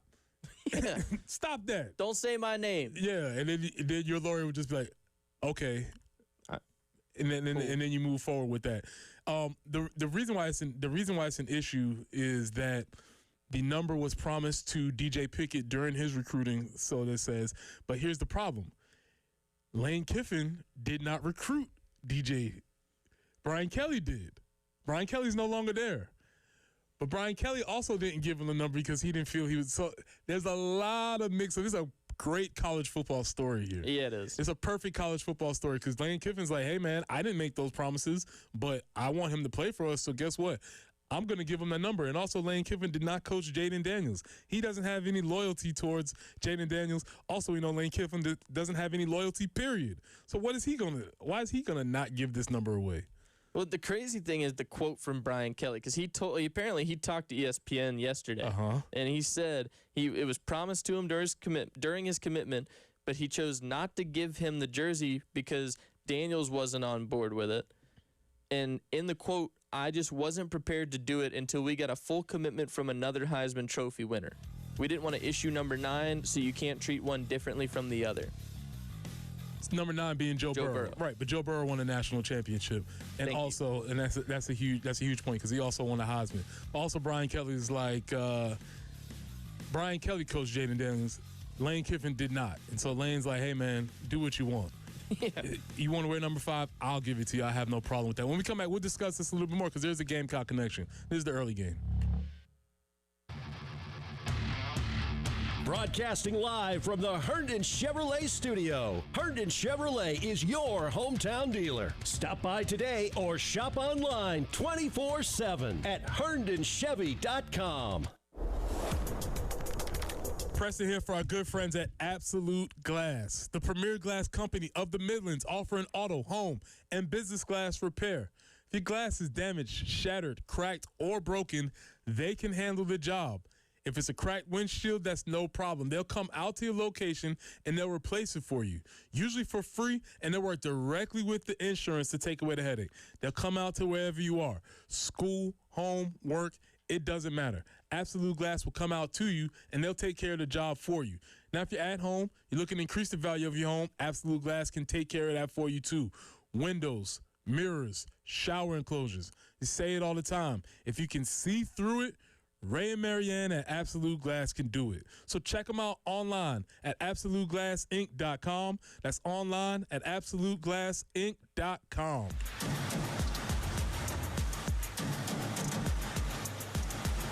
Sponsored by Mattress Firm. Still sleeping on that old bed?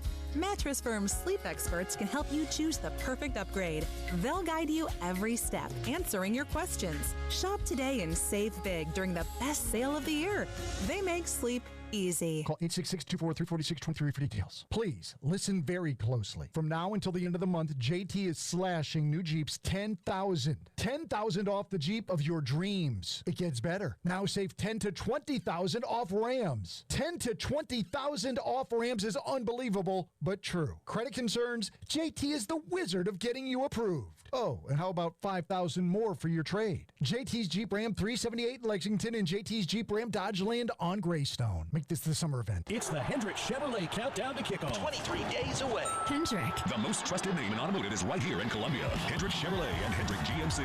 Buy now and make no payments for 3 months. Shop the nation's #1 dealer group, Hendrick Chevrolet and Hendrick GMC. With approved credit, see dealer for details. The U.S. Soccer Podcast. These players are battered and exhausted, but you don't hurt like this if you don't care about this team, about this country, about this game. You can feel the intensity. The goals, the energy, wow, look at us. Here in the U.S., Plus, I have got some news for you. There's so much more to come. My name is Megan Klingberg, and we're just getting started. The U.S. Soccer Podcast, presented by Henkel. Follow and listen on your favorite platform. Call Lawyer Lisa. Experience the difference with Lawyer Lisa. Hi, I'm Lisa Hostetler Brown. Now is the time to take care of your family. Have you gotten your trust set up to protect your kids? Have you funded your trust? Do you have a plan to manage care? Visit lawyerlisa.com/thegame to see how we can help. Call Lawyer Lisa. Experience the difference with Lawyer Lisa. 7511 St. Andrews Road, Irmo, South Carolina. It's the Game Network Traffic Report from the Schroeder's Towing Traffic Center. Broken down and need a tow or even free signage for your lot? Dial pound 250 and use keyword tow truck today.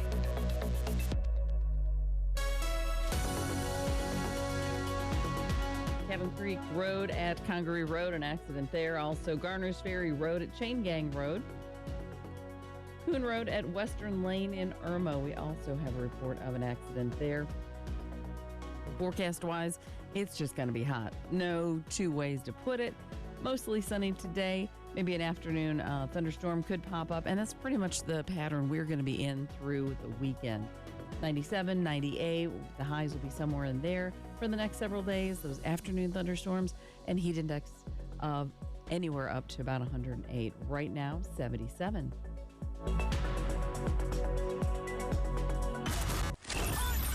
Home for the Gamecocks. 107.5 The Game. WNKT Eastover, Columbia. A Cumulus media station. It is caught! The early game with former Gamecock Preston Thorne, Elijah Campbell, and Jen Jensen on the Game Network and streaming on the 107.5 The Game app.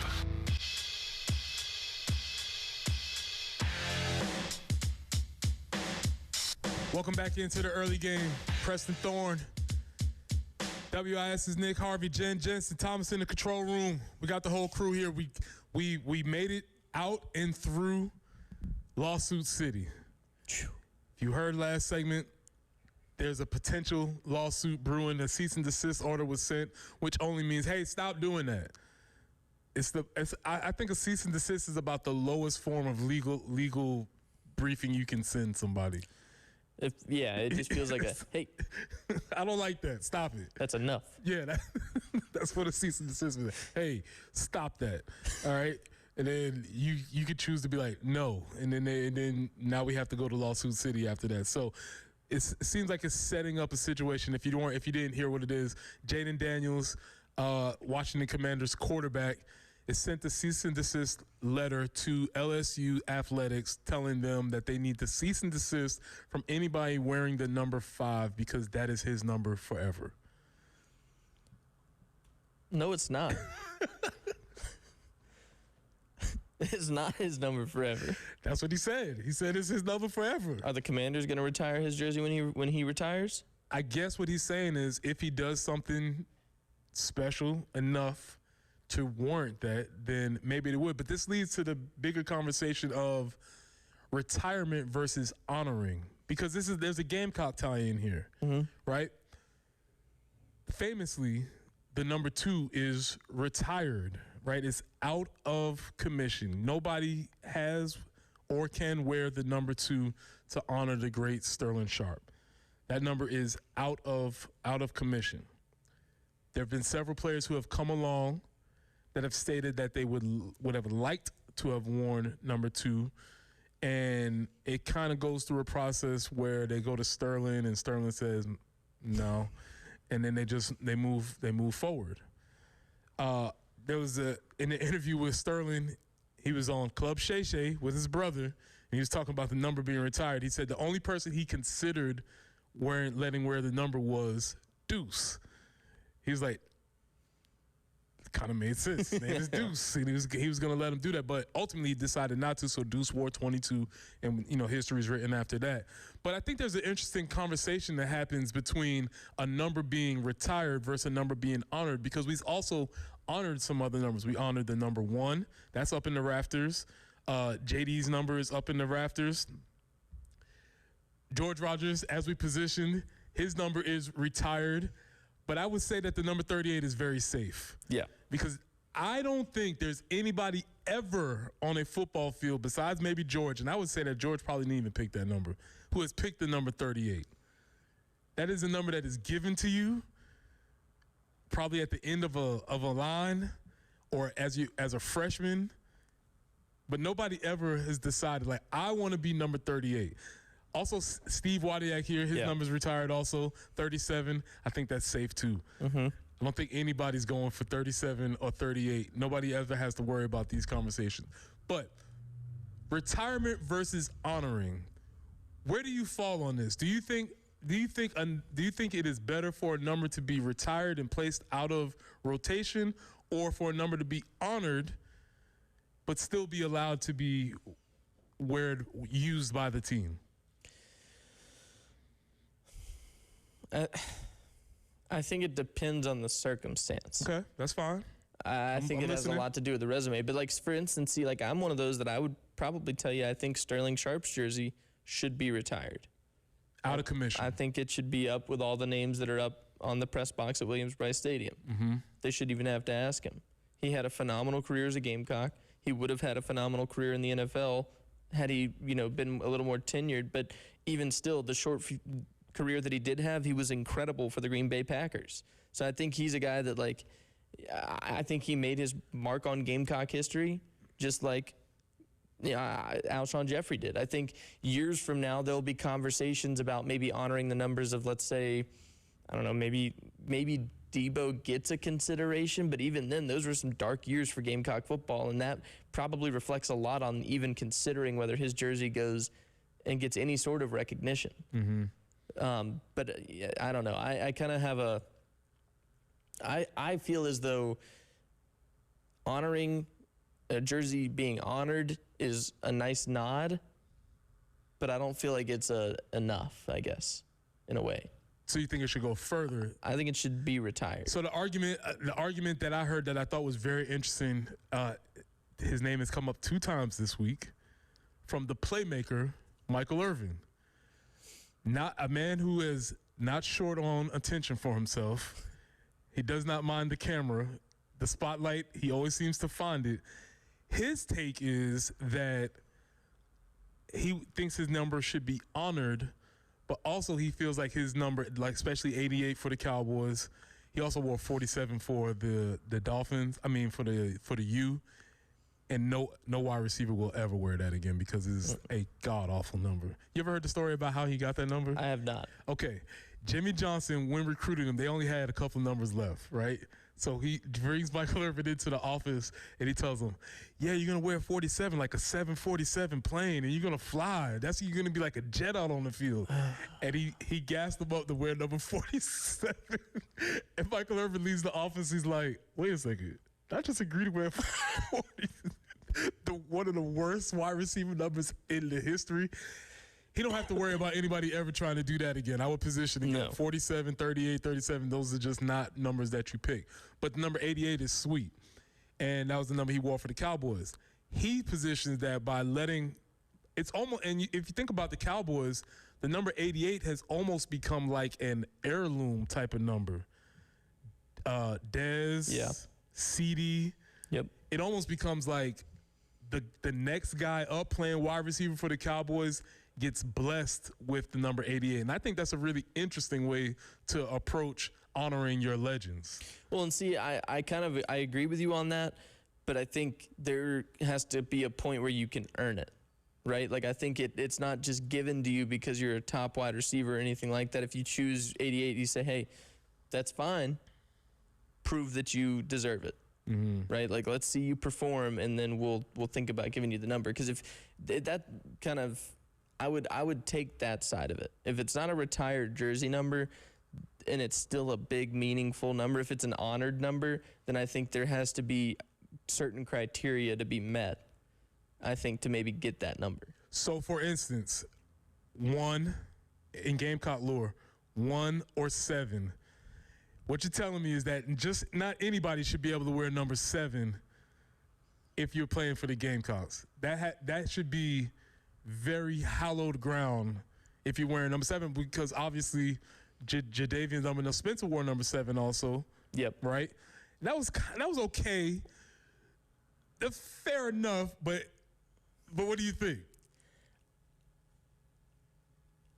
I think you brought in a good enough, like a big enough name and a quarterback that it's.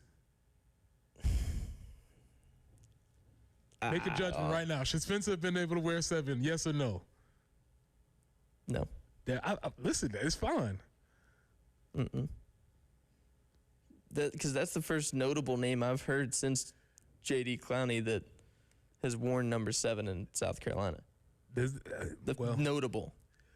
There's probably been some other guys who've worn it that I couldn't tell you the name of. I do love the idea of we have certain numbers that are special in our program, whether it's, like LSU has the number 7 in LSU history is very important. Leonard Fournette, the Honey Badger. These are numbers that if you are given this number, that means you mean something different to this program. And this all is like high school traditions, like captaincies and things of that nature. I just think it's a very interesting idea, and it collides with this Jaden Daniels conversation because Jaden Daniels wore number 5. He won the Heisman. He did something special. They didn't win a championship, but he did do something special there. But does that mean that nobody else should ever be able to wear that number? I lean towards using it to honor you because, to me, when you take the number out, sometimes people forget. I mean, I don't know. Are maybe little kids are looking up in the stadium? Maybe. I don't know.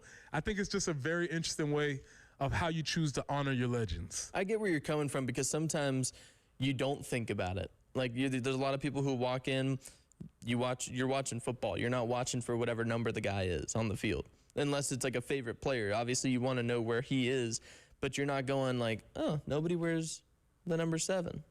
It's not like that big of a focal point, I guess. So I get where you're coming from, and I think there are different ways that it can be done. But again, if you're going to give them somebody's number like Jadeveon Clowney, Alshon Jeffrey. I mean, shoot, I know it's not honored or retired, but even like a 24 like Stephon Gilmore, you got somebody in the secondary who wants to wear that number, I would be cautious. You got to be like, hey, about who's getting that jersey. And even D. Stoop before him, right? Yeah. You got to be like, hey, you know who wore this number, right? You can't just be any random dude and come get specific numbers. There's numbers that I do think are attached because, remember the trend for a while was everybody wanted a single-digit number. And then you could have numbers on both sides of the ball, which, by the way, how do you feel about that? What, on numbers on both sides of the ball? I get real confused. Real confused. I'll be full transparency. There are times where I see a number go down, like somebody gets injured or something like that, and I'm like, we're on defense. That's got to be... Again, think about poor Neff Jiwa. He's like, okay, there's offense and defense, but offensive guy, there's an offensive 21 and a defensive 21, and then there may be a guy who wears special teams 21. Well, and that's what I was just about to say is what the worst part about that is you go special teams, and if somebody, let's say you got 2 guys who are both wearing a number 8 on special teams, one of them has to change jerseys. The coaching staff tries not to let that happen, but football's crazy. That's a thing. Anything could happen. Like if you're 3rd on the depth chart and 2 dudes get hurt, and now you got to change jerseys for that to happen. All right, last question about numbers.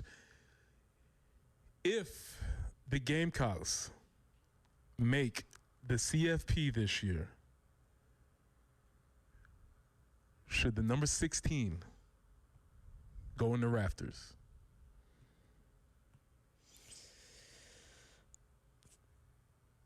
I got to think about it. Because that's how you know this is live, folks. I have not presented. This is a first-time interaction. Chime in if you have any thoughts. There are teams, again, the Jadeveon Clowney era, the Alshon Jeffrey era, that had we had an expanded playoff, they might be getting a bye. That's true. The rules have changed. That would hence maybe 14 for Connor, 21 for Marcus, etc. Right. I got you. I'm with you. I just don't.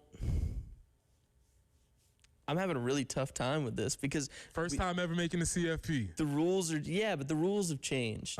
We've come really close to being in those positions. But he doesn't play any other time. He plays now. I know. Maybe. I just think the question is, my third and Sellers, that's iconic. Yeah. I mean, the LSU touchdown. LSU touchdown. Mm-hmm. There's some Missouri game. Yep. Right? We're just going to act like 2025 didn't happen. And then 2026 comes along. We get to the CFP. He obviously has a tremendous season. He gets drafted in the top 10. There's some consideration. Okay, let me rephrase this because we got 2 minutes left. So we're doing real sports talk here. Is there a yardage number that he has to hit, that he could hit to make you say, oh, his name has to go in the roster? Is it 4,000? That would put him in the raft. Okay. All right. Even like 3,500. 3,500? I would say, hey, he put in the work. He might have earned that one. Yeah, that's. I think I would give heavy consideration to it at that point. Yeah. There's just a way around it. We're thinking about this year with the potential that has this year, whether it's Lenoris, whether it's Dylan, whether it's Nick. Those guys are going to have to show up and put up Raptors type numbers. I don't know if they'll get there, because remember, Jaden only did it for 1 year. He did win the Heisman, but it was only a 1 year situation. So that's something to keep thinking about as we move forward. But we've been talking about freshmen, and I guess maybe to continue the thread on the conversation, let's talk about a couple of freshmen who, if they do what they have been advertised to do, maybe they might see their names up in the rafters. This is the early game. Wow, what a play. The Game Network. Columbia, Charleston, Florence, and Myrtle Beach. It's 2026 SEC Media Days. And the game was there all week. It's just a matter of starting over. I built these relationships, got to know these guys, these coaches and all that. There's no need for me to go somewhere else that's not home for me. On the Game Network, the 107.5 The Game app, and at the Game TV radio on YouTube. Broadcasting live from the Herndon Chevrolet studio. Herndon Chevrolet is your hometown dealer. Stop by today or shop online 24/7 at herndonchevy.com.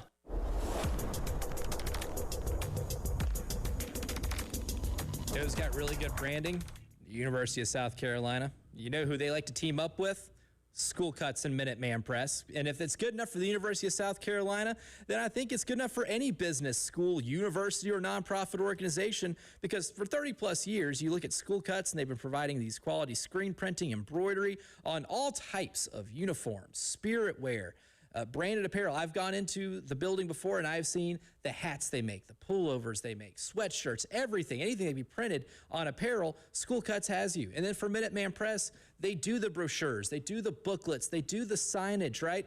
Everything that you need to put your logo or any type of branding on anything, School Cuts and Minuteman Press is your one-stop shop for all of it. I even wear a bunch of Minuteman Press and School Cut shirts that they made for us at 107.5 The Game. And of course, you can visit them today at 1415 Gervais Street in Columbia or 518 Westender Street in West Columbia.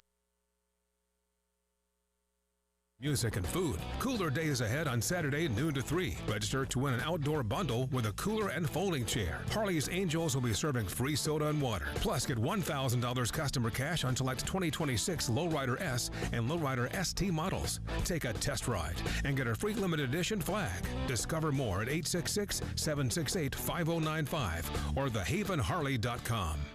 Want more Gamecock athletics without the season ticket commitment? Get the Gamecock Go Pass. For just $25 a month, you can enjoy access to select Gamecock football games this season. More games, more flexibility, no long-term commitment. Get yours at GamecocksOnline.com/go. Powered by Integrated Media. The Game TV. Sponsored by Shepherd's Glass. For auto, home, and commercial glass. ShepherdsGlass.com. In Chapin and West Columbia. The Game TV. Sponsored by Shepherd's Glass. Shepherd's Glass. At Pioneer Tree Service, the Gann family's been taking care of trees in Columbia and surrounding areas for over 48 years. You'll see their trucks everywhere around the Midlands. They do tree work for homes and property owners and commercial jobs like the State House, Midlands Tech, City of Columbia, and the University of South Carolina. Pioneer Tree Service provides tree and shrub removal, tree pruning and thinning, tree planting, cabling and bracing, stump grinding and removal, storm damage service, property cleaning and grading, right-of-way maintenance, and more. The Gann family and their team at Pioneer Tree Service can be trusted trusted to provide professional and quality tree services with affordable pricing and prompt service. Call them today for a free estimate. 803-794-8253. Jed Ziegler said, excellent communication from Madison and her crew. They were quick and efficient. They even raked and cleaned up the driveway, backyard. I highly recommend them for tree trimming and tree removal. Here's one of the Gant girls, Madison Gant. Call us today for a free estimate at 803-794-8253 or check us out online at pioneertreesc.com. No one likes to talk about the injuries, pain, disability, and lost loved ones that result from terrible car and tractor-trailer accidents. I'm Jason Reynolds. At the Samuels Reynolds Law Firm, we're honored to be the lawyers our clients rely on during their toughest moments. And I'm Stephen Samuels. When a work injury disrupts your life, I work hard to get you the medical treatment and workers' compensation you depend on. Samuels Reynolds. True injuries, true lawyers. 803-779-4000.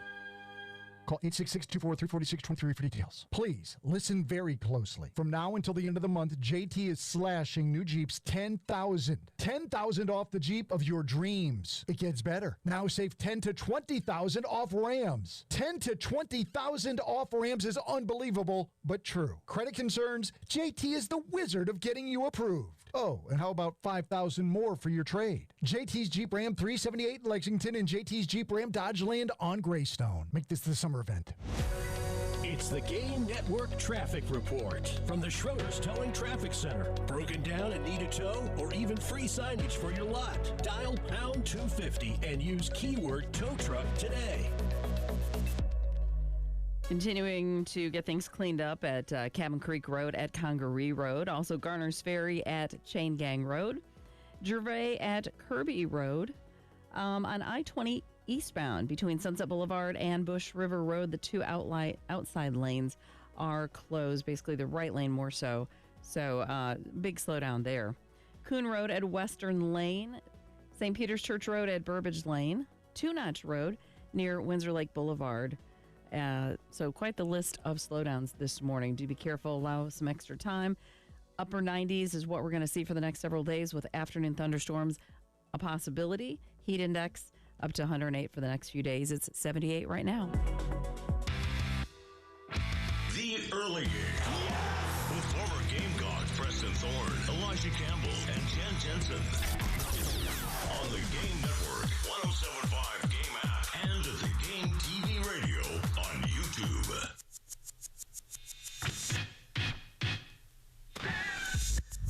Welcome back into the Early Game. Preston Thorne, WIS's Nick Harvey, Thomas in the control room, Jen Jensen. We're having a lot of conversation today. We're talking about freshmen, how we hope that they impact the program. Did have a couple people chime in about as far as the numbers are concerned. Justin Hall, shout out to you. Appreciate you listening. He said if those numbers get hit in CFP, then yeah, 16 has to have a conversation about him going up there. Okay. Also had my guy Mac chime in via Twitter saying that there may be some consideration for the number 18 for Tannehill. Thinking about his position in our program. Obviously, rest in peace. But I do think you can't tell the story of Gamecock football without Steve Tannehill. And I do think there is a legacy piece to the numbers that we hold dear in our hearts, whether that's being retired or honored or whatever the case is. But I think it's an interesting conversation that we should keep going. Our boy Thomas in the control room, he gave me the specific Michael Irvin quote, and it was I can't do it like the playmaker, but essentially he said, every Sunday when you watch the Cowboys, if CeeDee Lamb drops a ball, then you say, the playmaker would have made that catch. And when you see CeeDee Lamb make a catch, you say, oh, he looks just like the playmaker. Yep. And so that's a pretty tough logic to get around. I could definitely see Michael Irvin making that argument for him. Well, that being said, I'm not sure what his number's going to be this year, but people don't necessarily get excited about linemen and having lineman numbers retired. If that was the case, I would make the argument for my teammate Travell Wharton, who, after giving up 2 sacks in his first game as a freshman, did not give up a sack for the rest of his career, which is one of my favorite statistics. But we're talking about another freshman interior lineman who has a chance to really make an impression, and that's Darius Gray. Yeah, and what's interesting to me, too, is we've talked about him, I think, for the most part, being interior and battling for some of those spots. There's conversation. Yeah, that's true. That he is also battling with Shed Surratt for that tackle position.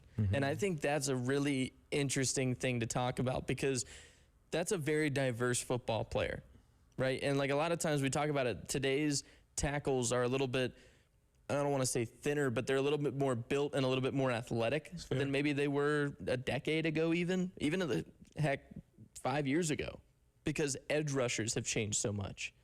I mean, you've seen the edge rusher become a more skinny, more strong and built type of football player. When you see Dylan Stewart, you don't think edge rusher. You think that guy plays linebacker. I mean, he just because of the way his body frame, and that's the way that edge rushers are starting to be. We talked about David Bailey. Those are the way those guys are starting to be built. Well, and then that's what I mean. Like, there's so much athleticism on that outside position that if you're not athletic as a tackle, you're gonna get beat consistently by somebody who's just purely more athletic and more, talented, I think, in a certain way when it comes to that kind of stuff.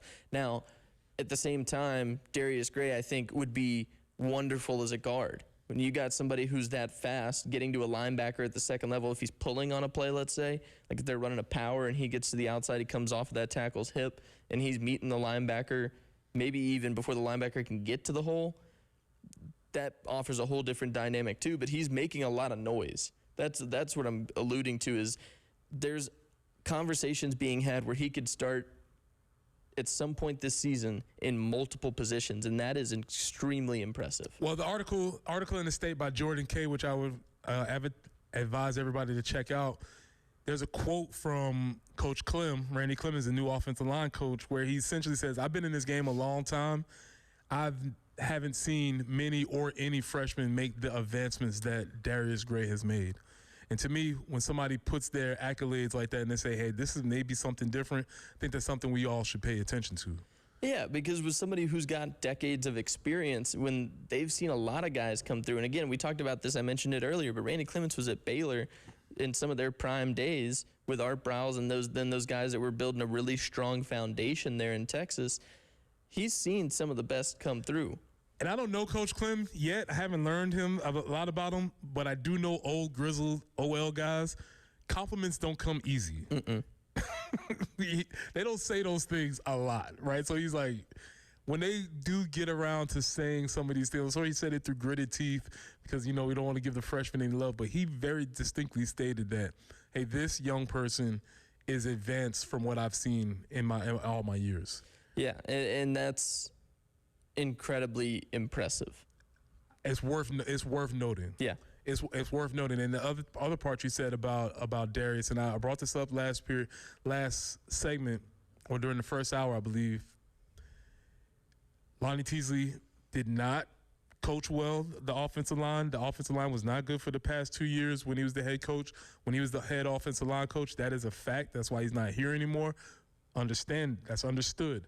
However, Shed Surratt, Josiah Thompson, and now Darius Gray, all big-time offensive linemen who have come in as freshmen and played immediately and made impacts.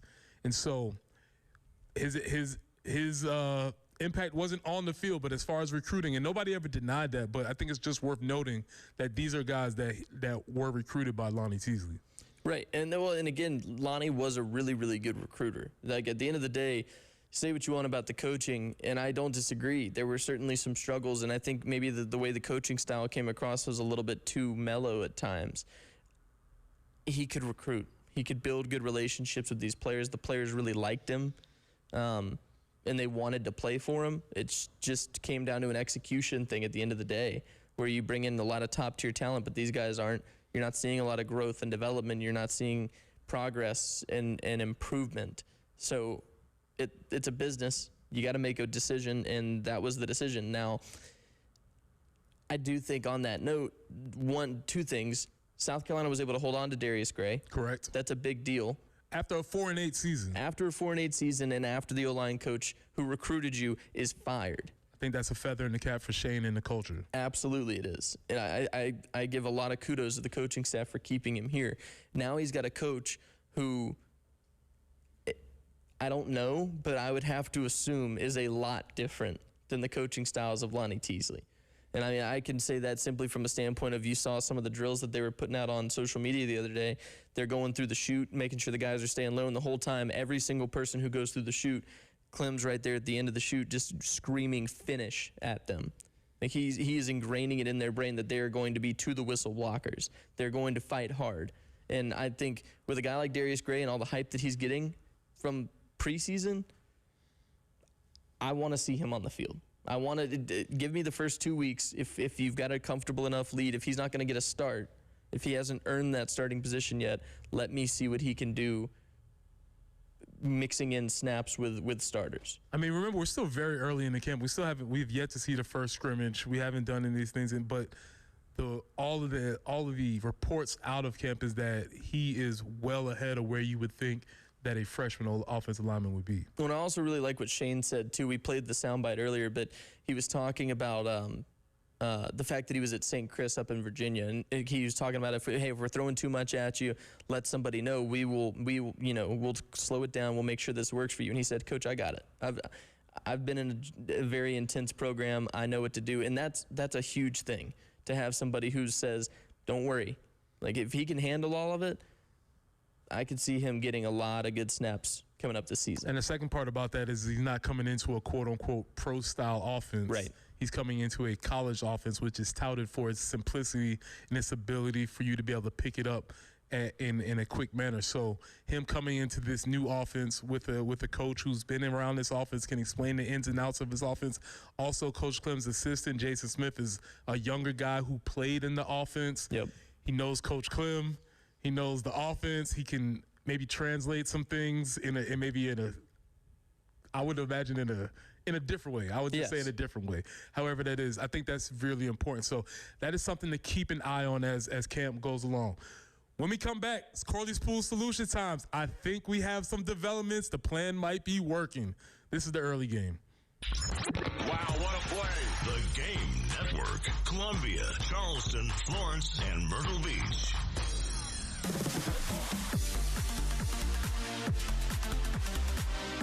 Hate paying for streaming? Well, the 107.5 The Game app is free. Yes, free. Just download the 107.5 The Game app. Sponsored by Taco Bell. Try the new Crispy Chicken Chipotle Bacon Melt Burrito. Loaded with Chipotle seasoned bacon. A brand new classic at participating U.S. Taco Bell locations for a limited time only, while supplies last. When it comes to family law, a lot has changed in recent years, so assumptions can be costly. If you see or sense a change coming in your family life that could have legal implications, it's important to know where you stand. What are your rights and responsibilities? Getting good legal advice early is never a bad idea. I'm Joe Cordell of Cordell & Cordell. If you or anyone you know is facing a family law issue, start with a consultation. Visit CordellCordell.com. 1201 Main Street, Columbia. How can I help you? Live agent! Stop talking to robots and start talking to Cumulus Digital. Get help from a real digital marketing expert who knows your streets and neighbors. Go to cumulusdigital.com, fill out the form, and connect to a real person. And now, a no-frills ad sponsored by Progressive Insurance. Here it is. You could save big when you bundle your home and auto with Progressive. That's it. See? Just a good old-fashioned, straightforward ad. See if you can save at 1-800-PROGRESSIVE or Progressive.com. This is Larry Leitner, owner and founder of Midstate Roofing. And for nearly 30 years, we've continued to be the proven leader in the roofing and waterproofing industry. Midstate Roofing's proven history is your assurance that our professionals at Midstate Roofing will provide the proper advice, service, and results to the needs of your facility in a manner both safe and pleasing to your operation. From high-rise to hospitals, manufacturing to industrial, Midstate Roofing designs and installs bonded systems with a protective guarantee that will keep your operation dry and running long into the future. 24 hours a day, 7 days a week. And this is Blake Leitner, reminding you to protect that roof with a maintenance contract. Call me today at 803-356-1919 or online at midstateroofing.com. That's midstateroofing.com. You'll speak to an on-call technician after hours or a Midstate Roofing staff member during hours at 803-356-1919 or online at midstateroofing.com. And as always, tell them Midstate Twins. If you have a leak, let Midstate Roofing take a peek. BOGO is back at iMart Express. Come on. Okay. Right now, for a limited time only, new customers can buy their first pair of glasses and get a second pair free. Plus, with eye exams available and same-day glasses, you'll never miss a moment.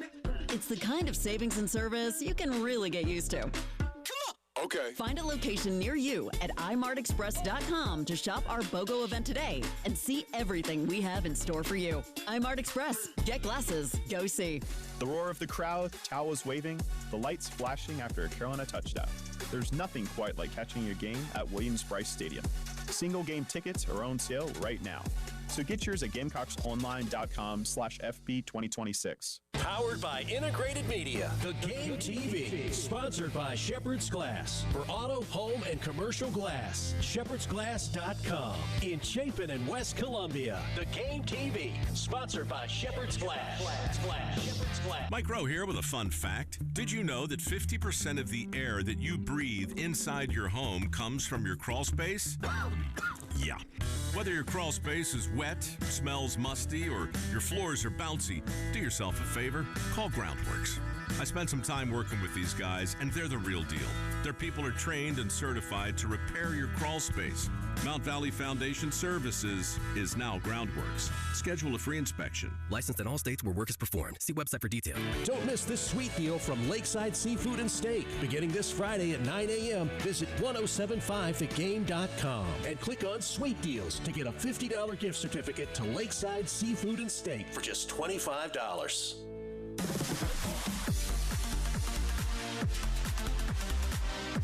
Hate paying for streaming?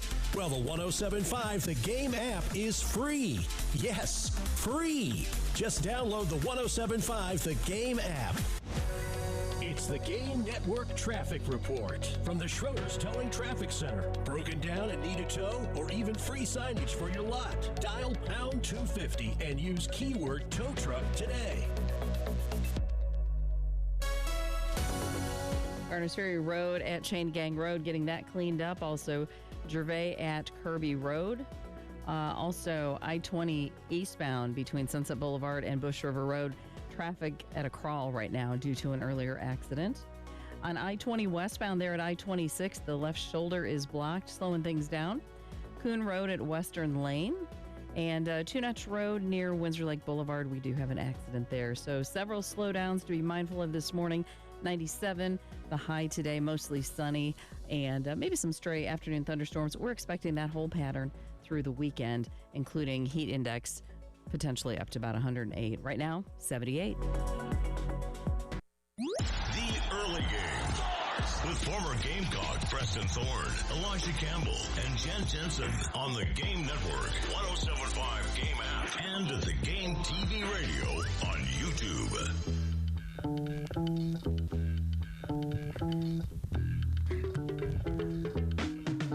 You know what time it is? It's Thursday, 8:30.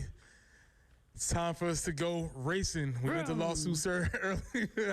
I like it. That's the sound I used to make with my trucks. Oh, yeah. Got to make those good sounds. Josh Harris, you got a sound for us? Oh man, that is awesome.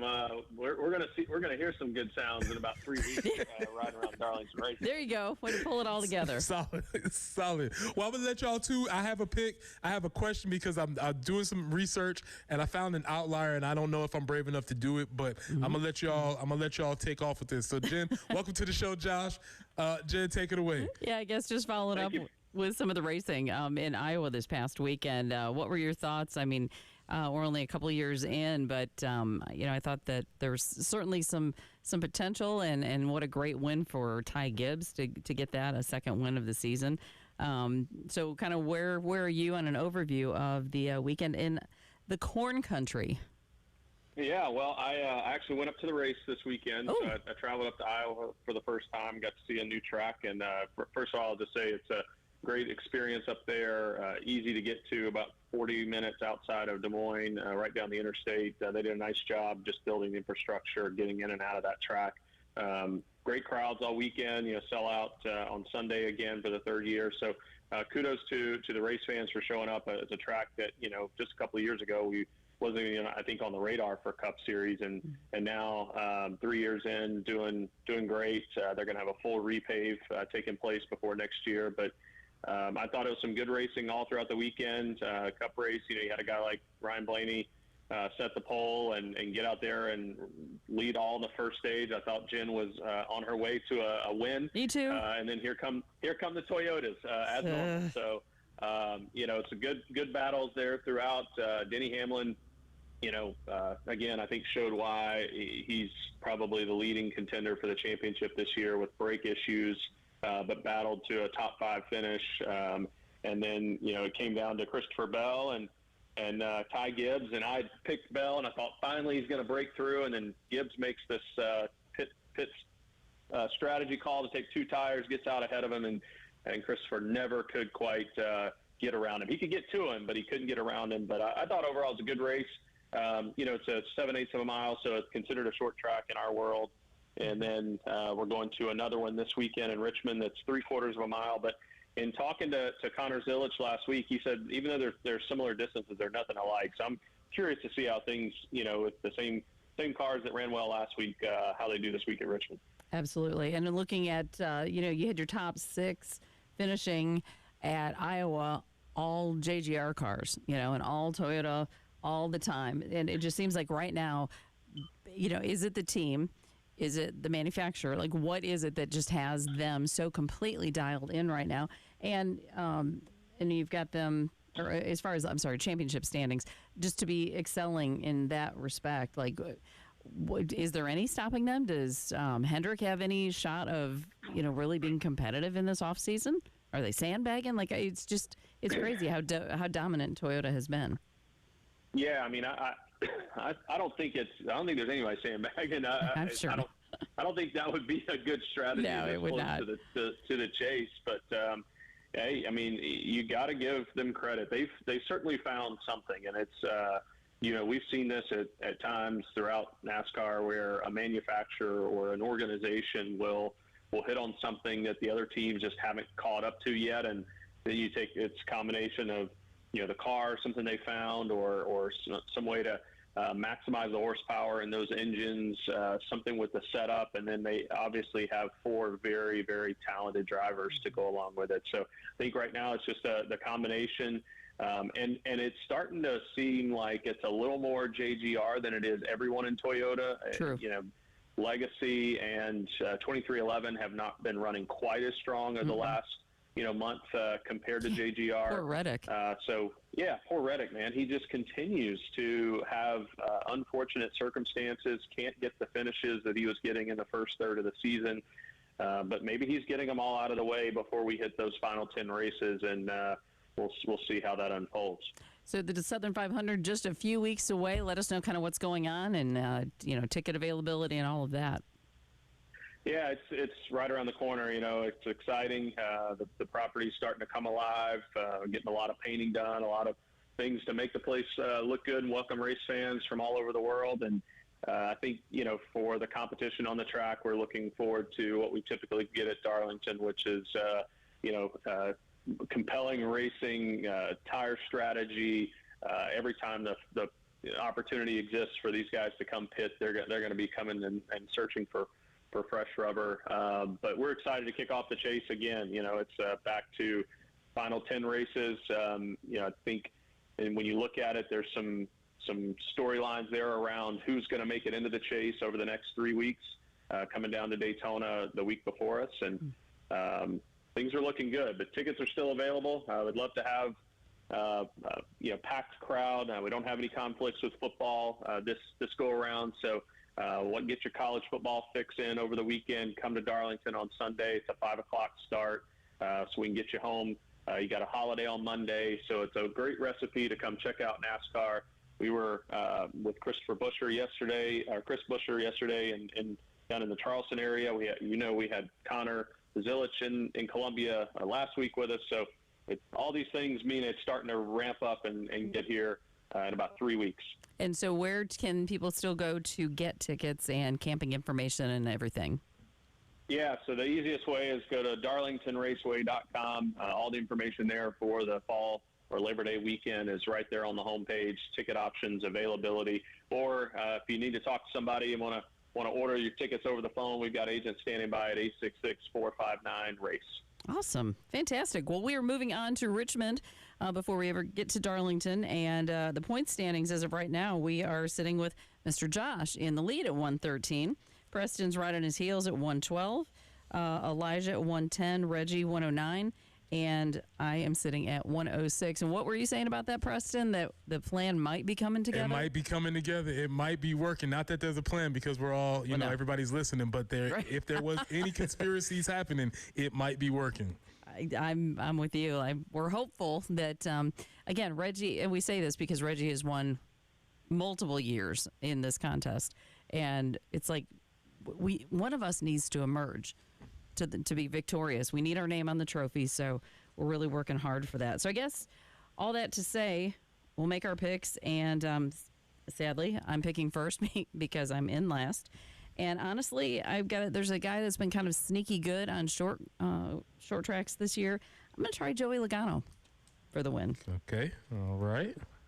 Passing up for the opportunity to take Denny Hamlin, his hometown track, and one of his best. That's interesting.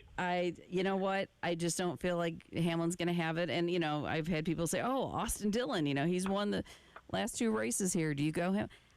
I don't know. I'm going out on a limb. It may bite me. We'll find out. I like the Logano pick. I do like it. So that takes us to Reggie, and Reggie he wants Hamlin. So, okay, that could be a problem. Okay. Yep. So Nick is subbing for Elijah. So who are you thinking? Yeah, the Rise to Glory starts today for Elijah Campbell. I'm going Christopher Bell. All right. I'm going to go Christopher Bell. Very nice. All right, Preston, who do you have? I'm going to do it. I don't know if this guy shows up anywhere else, but I'm going to take Austin Dillon. Are you? There you go. I never even heard his name. Yeah, 2-time defending winner. He's Hey, I like the strategy, Preston. We'll see if it pays off. We'll see.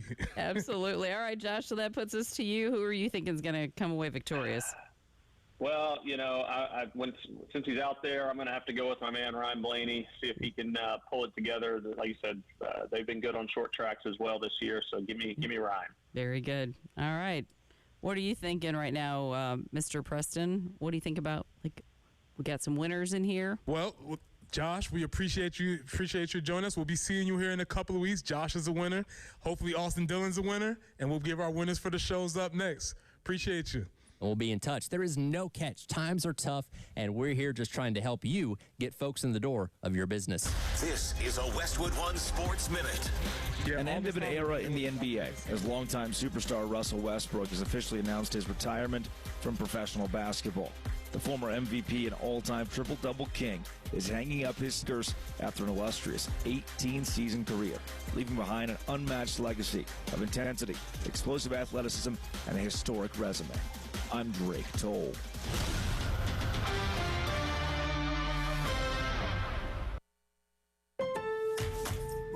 When you're planning your next job, options matter. Now in stock at Lowe's, get the roofing brands you trust, including GAF, Owens Corning, and CertainTeed, with more colors to choose from. Shingles and accessories are in stock and ready to go. And when you're on the clock, we help keep you on schedule. Order by 4 p.m. and get next day job site delivery on select items as early as 6:30 a.m. At Lowe's, we have your back on the job. Delivery Monday through Saturday in select zip codes, subject to availability. I'm David Ortiz. When I lost my mom, she was only 46, and I lost my dad to cancer. It was the worst pain I ever felt. It made me think, what will happen with the people I love when my time is up? That's why I have life insurance. Ethos makes it easy. It's all online, take about 10 minutes, and you can get up to $3 million in coverage. Get your free quote at ethos.com/game. That's ethos.com/game. Paid testimonial. Time spent on application may vary. Online health questions required. Hey, when was the last time you talked to your doctor about poop? Seriously? Well, if you have constipation with belly pain that keeps coming back, it could be irritable bowel syndrome with constipation or IBS-C. I don't, what? So talk to your doctor because Linzess could help you get ahead of it. Oh, you there. Linzess linaclotide is the #1 prescribed branded treatment for IBS-C in adults. It's not a laxative. It's a once-daily prescription pill that helps you get ahead of your symptoms. It's proven to help you have more frequent and complete bowel movements and helps relieve overall abdominal symptoms, belly pain, discomfort, and bloating. These symptoms were studied in combination, not individually. Do not give Linzess to children less than 2 years old. It may harm them. Do not take Linzess if you have a bowel blockage. Get immediate help if you develop unusual or severe stomach pain, especially with bloody or black stools. The most common side effect is diarrhea, sometimes severe. If it's severe, stop taking Linzess and call your doctor right away. Other side effects include gas, stomach area pain, and swelling. Talk to your doctor and say yes to Linzess. Learn more at linzess.com or call 1-800-LINZESS. This is the story of the one who keeps multiple buildings running smoothly day after day. Plumbing that flows, HVAC that hums, cleaning supplies that keep surfaces sparkling. That's why she counts on Grainger. With easy reordering online and 24/7 support, Grainger helps her keep the products she needs on hand. So shelves stay stocked and buildings stay ready. Call 1-800-GRAINGER, click Grainger.com, or just stop by. Grainger, for the ones who get it done. Lanny went to college and racked up huge debt. A little bit over $100,000. For a degree he couldn't use? Now what? I had a friend that went to my computer career. They even helped him get hired immediately after graduation. One of the things I love about IT is that you can work from anywhere you want. You could become an IT pro in just months, including cybersecurity and the basics of AI with zero experience at mycomputercareer.edu. My Computer Career, an elite CompTIA certification partner. It worked for me, and I know it can work for you. This is one student's experience. Individual results vary. The Early Game. With former Gamecocks Preston Thorne, Elijah Campbell, and Jen Jensen. On the Game Network, 107.5 Game app, and the Game TV radio on YouTube. It's more about them than it is about the team. Cannot play with them. Cannot win with them. Cannot coach with them. Can't do it. I want winners. Winners. That's right. Every day we give you the winners of the show from the Golden Spur. Go check them out. We have plenty of winners today. Now, I do not know where they would fall on this list, but I imagine they fall pretty high because my first winner is going to go to complimentary bread. First winners goes to complimentary bread. Outstanding. We had a breakout list come out. We had some standout stars. Obviously, the brown bread from Outback, the Cheddar Bay biscuits, the Alfredo sauce at Olive Garden. Lots of contenders for the crown of top complimentary breads. Yeah. We do know this is something that is near and dear to all of our hearts. Terry Ford, noted big fan of the Cheddar Bay biscuits and the Alfredo sauce with the breadsticks. Cheddar Bay rock. I haven't had them in a long time, but my memory serves me correctly. I can still go with them. So that's my first one, the complimentary breads. I'm going to piggyback off of that. Complimentary breads, appetizers, though. Mm-hmm. Also appetizers. Cheese fries, bloomin' onion. Give me some of those, like the potato skins, you know what I'm talking about? They put the cheese and the chives Very and all familiar. that. Man, Very familiar. If you're wondering how they get there, the conversation was that the first, after Joyce got her first, Joyce Edwards, our beloved freshman extraordinaire. Now she's a junior, which is crazy. That's a lot. That means the time's passing very quickly. But her first NIL check, she took her family out to Longhorns, and she was surprised how everybody started getting appetizers when the check was on her. She didn't understand. She seemed to be really interested in how that was a development because she noted that it was not something that she grew up getting. And so we talked about whether you were an appetizer house or generationally thing. I did not grow up getting appetizers, but I am an appetizer orderer now. Winners, multi-sport athletes. We've been talking about Darius Gray all day today, the #1 interior offensive lineman in the country, somebody who we think is going to make an instant impact for the Gamecocks. But he wasn't here this spring because he was helping his high school win a state championship in basketball. And I think that is awesome. Anybody who plays multi-sports in high school, which you should, because that's what it's about, I really think this cool. So multi-sport athletes, winners. Winner, cease and desist letters. Just because I think they're funny. Because like you mentioned earlier, like aside from all the legal jargon, it's basically just somebody going, hey, stop. That's enough. I don't like that. I don't like it either. Yeah, just cut it out. Yeah, and also on the back end of a cease and desist letter, it's like, okay. Sure. Cool. Or better yet, make me. Right. And that's when we start getting in. That's when I have to get in the car, put my seatbelt on, and travel to Lawsuit City. When you send a cease and desist and the person says, make me, and now it's like, oh, man. Yeah. Oh, he was supposed to stop when I sent you that letter. You didn't stop. No, he didn't. You can. I'll give you another one here. The World Cup's obviously long gone, long past us. European people experiencing America for the first time, specifically Neff Kiwa experiencing South Carolina for the first time. Winner. Because outside of all the football that he's learning about, I would love to know what else he's tried from a food perspective and things like that. Bojangles just came up with the Carolina wrap, which is just essentially 2 mega bowl rounds with bacon, egg, and cheese in the middle. And I can't imagine the Irish mind comprehending that level of gluttony that only we can produce here in these fine states. They just got chicken and waffles at Chick-fil-A, too. I saw this. Yeah. I saw this. Things are happening. We are always moving forward. We are always pushing the boundaries forward in the fast food technology. Yeah, so, man, because think about the levels. I have to explain to him what a bowl round is. And then I have to say, well, this is the actual giant bowl round, but not one of them. It's 2 of them. And then there's eggs and bacon and cheese in the middle of it. You can eat it like a sandwich if you choose. What a remarkable life that we live. Like, I'm still just I just 1,000 yards stared for a second just thinking about it. It's a good time, man. It's a great time to be alive. Yeah, it really is. For winner, the Nate Bargatze George Washington SNL sketch. It's a instant classic when it hit. They did it twice, and the second time was great too. And essentially, if you haven't seen it, it's just Nate Bargatze dressed up as George Washington, explaining to his crew about what America is going to be and many of the odd choices that we've made that has made this country great. Winner, freshmen. Yeah. Not just freshman athletes either.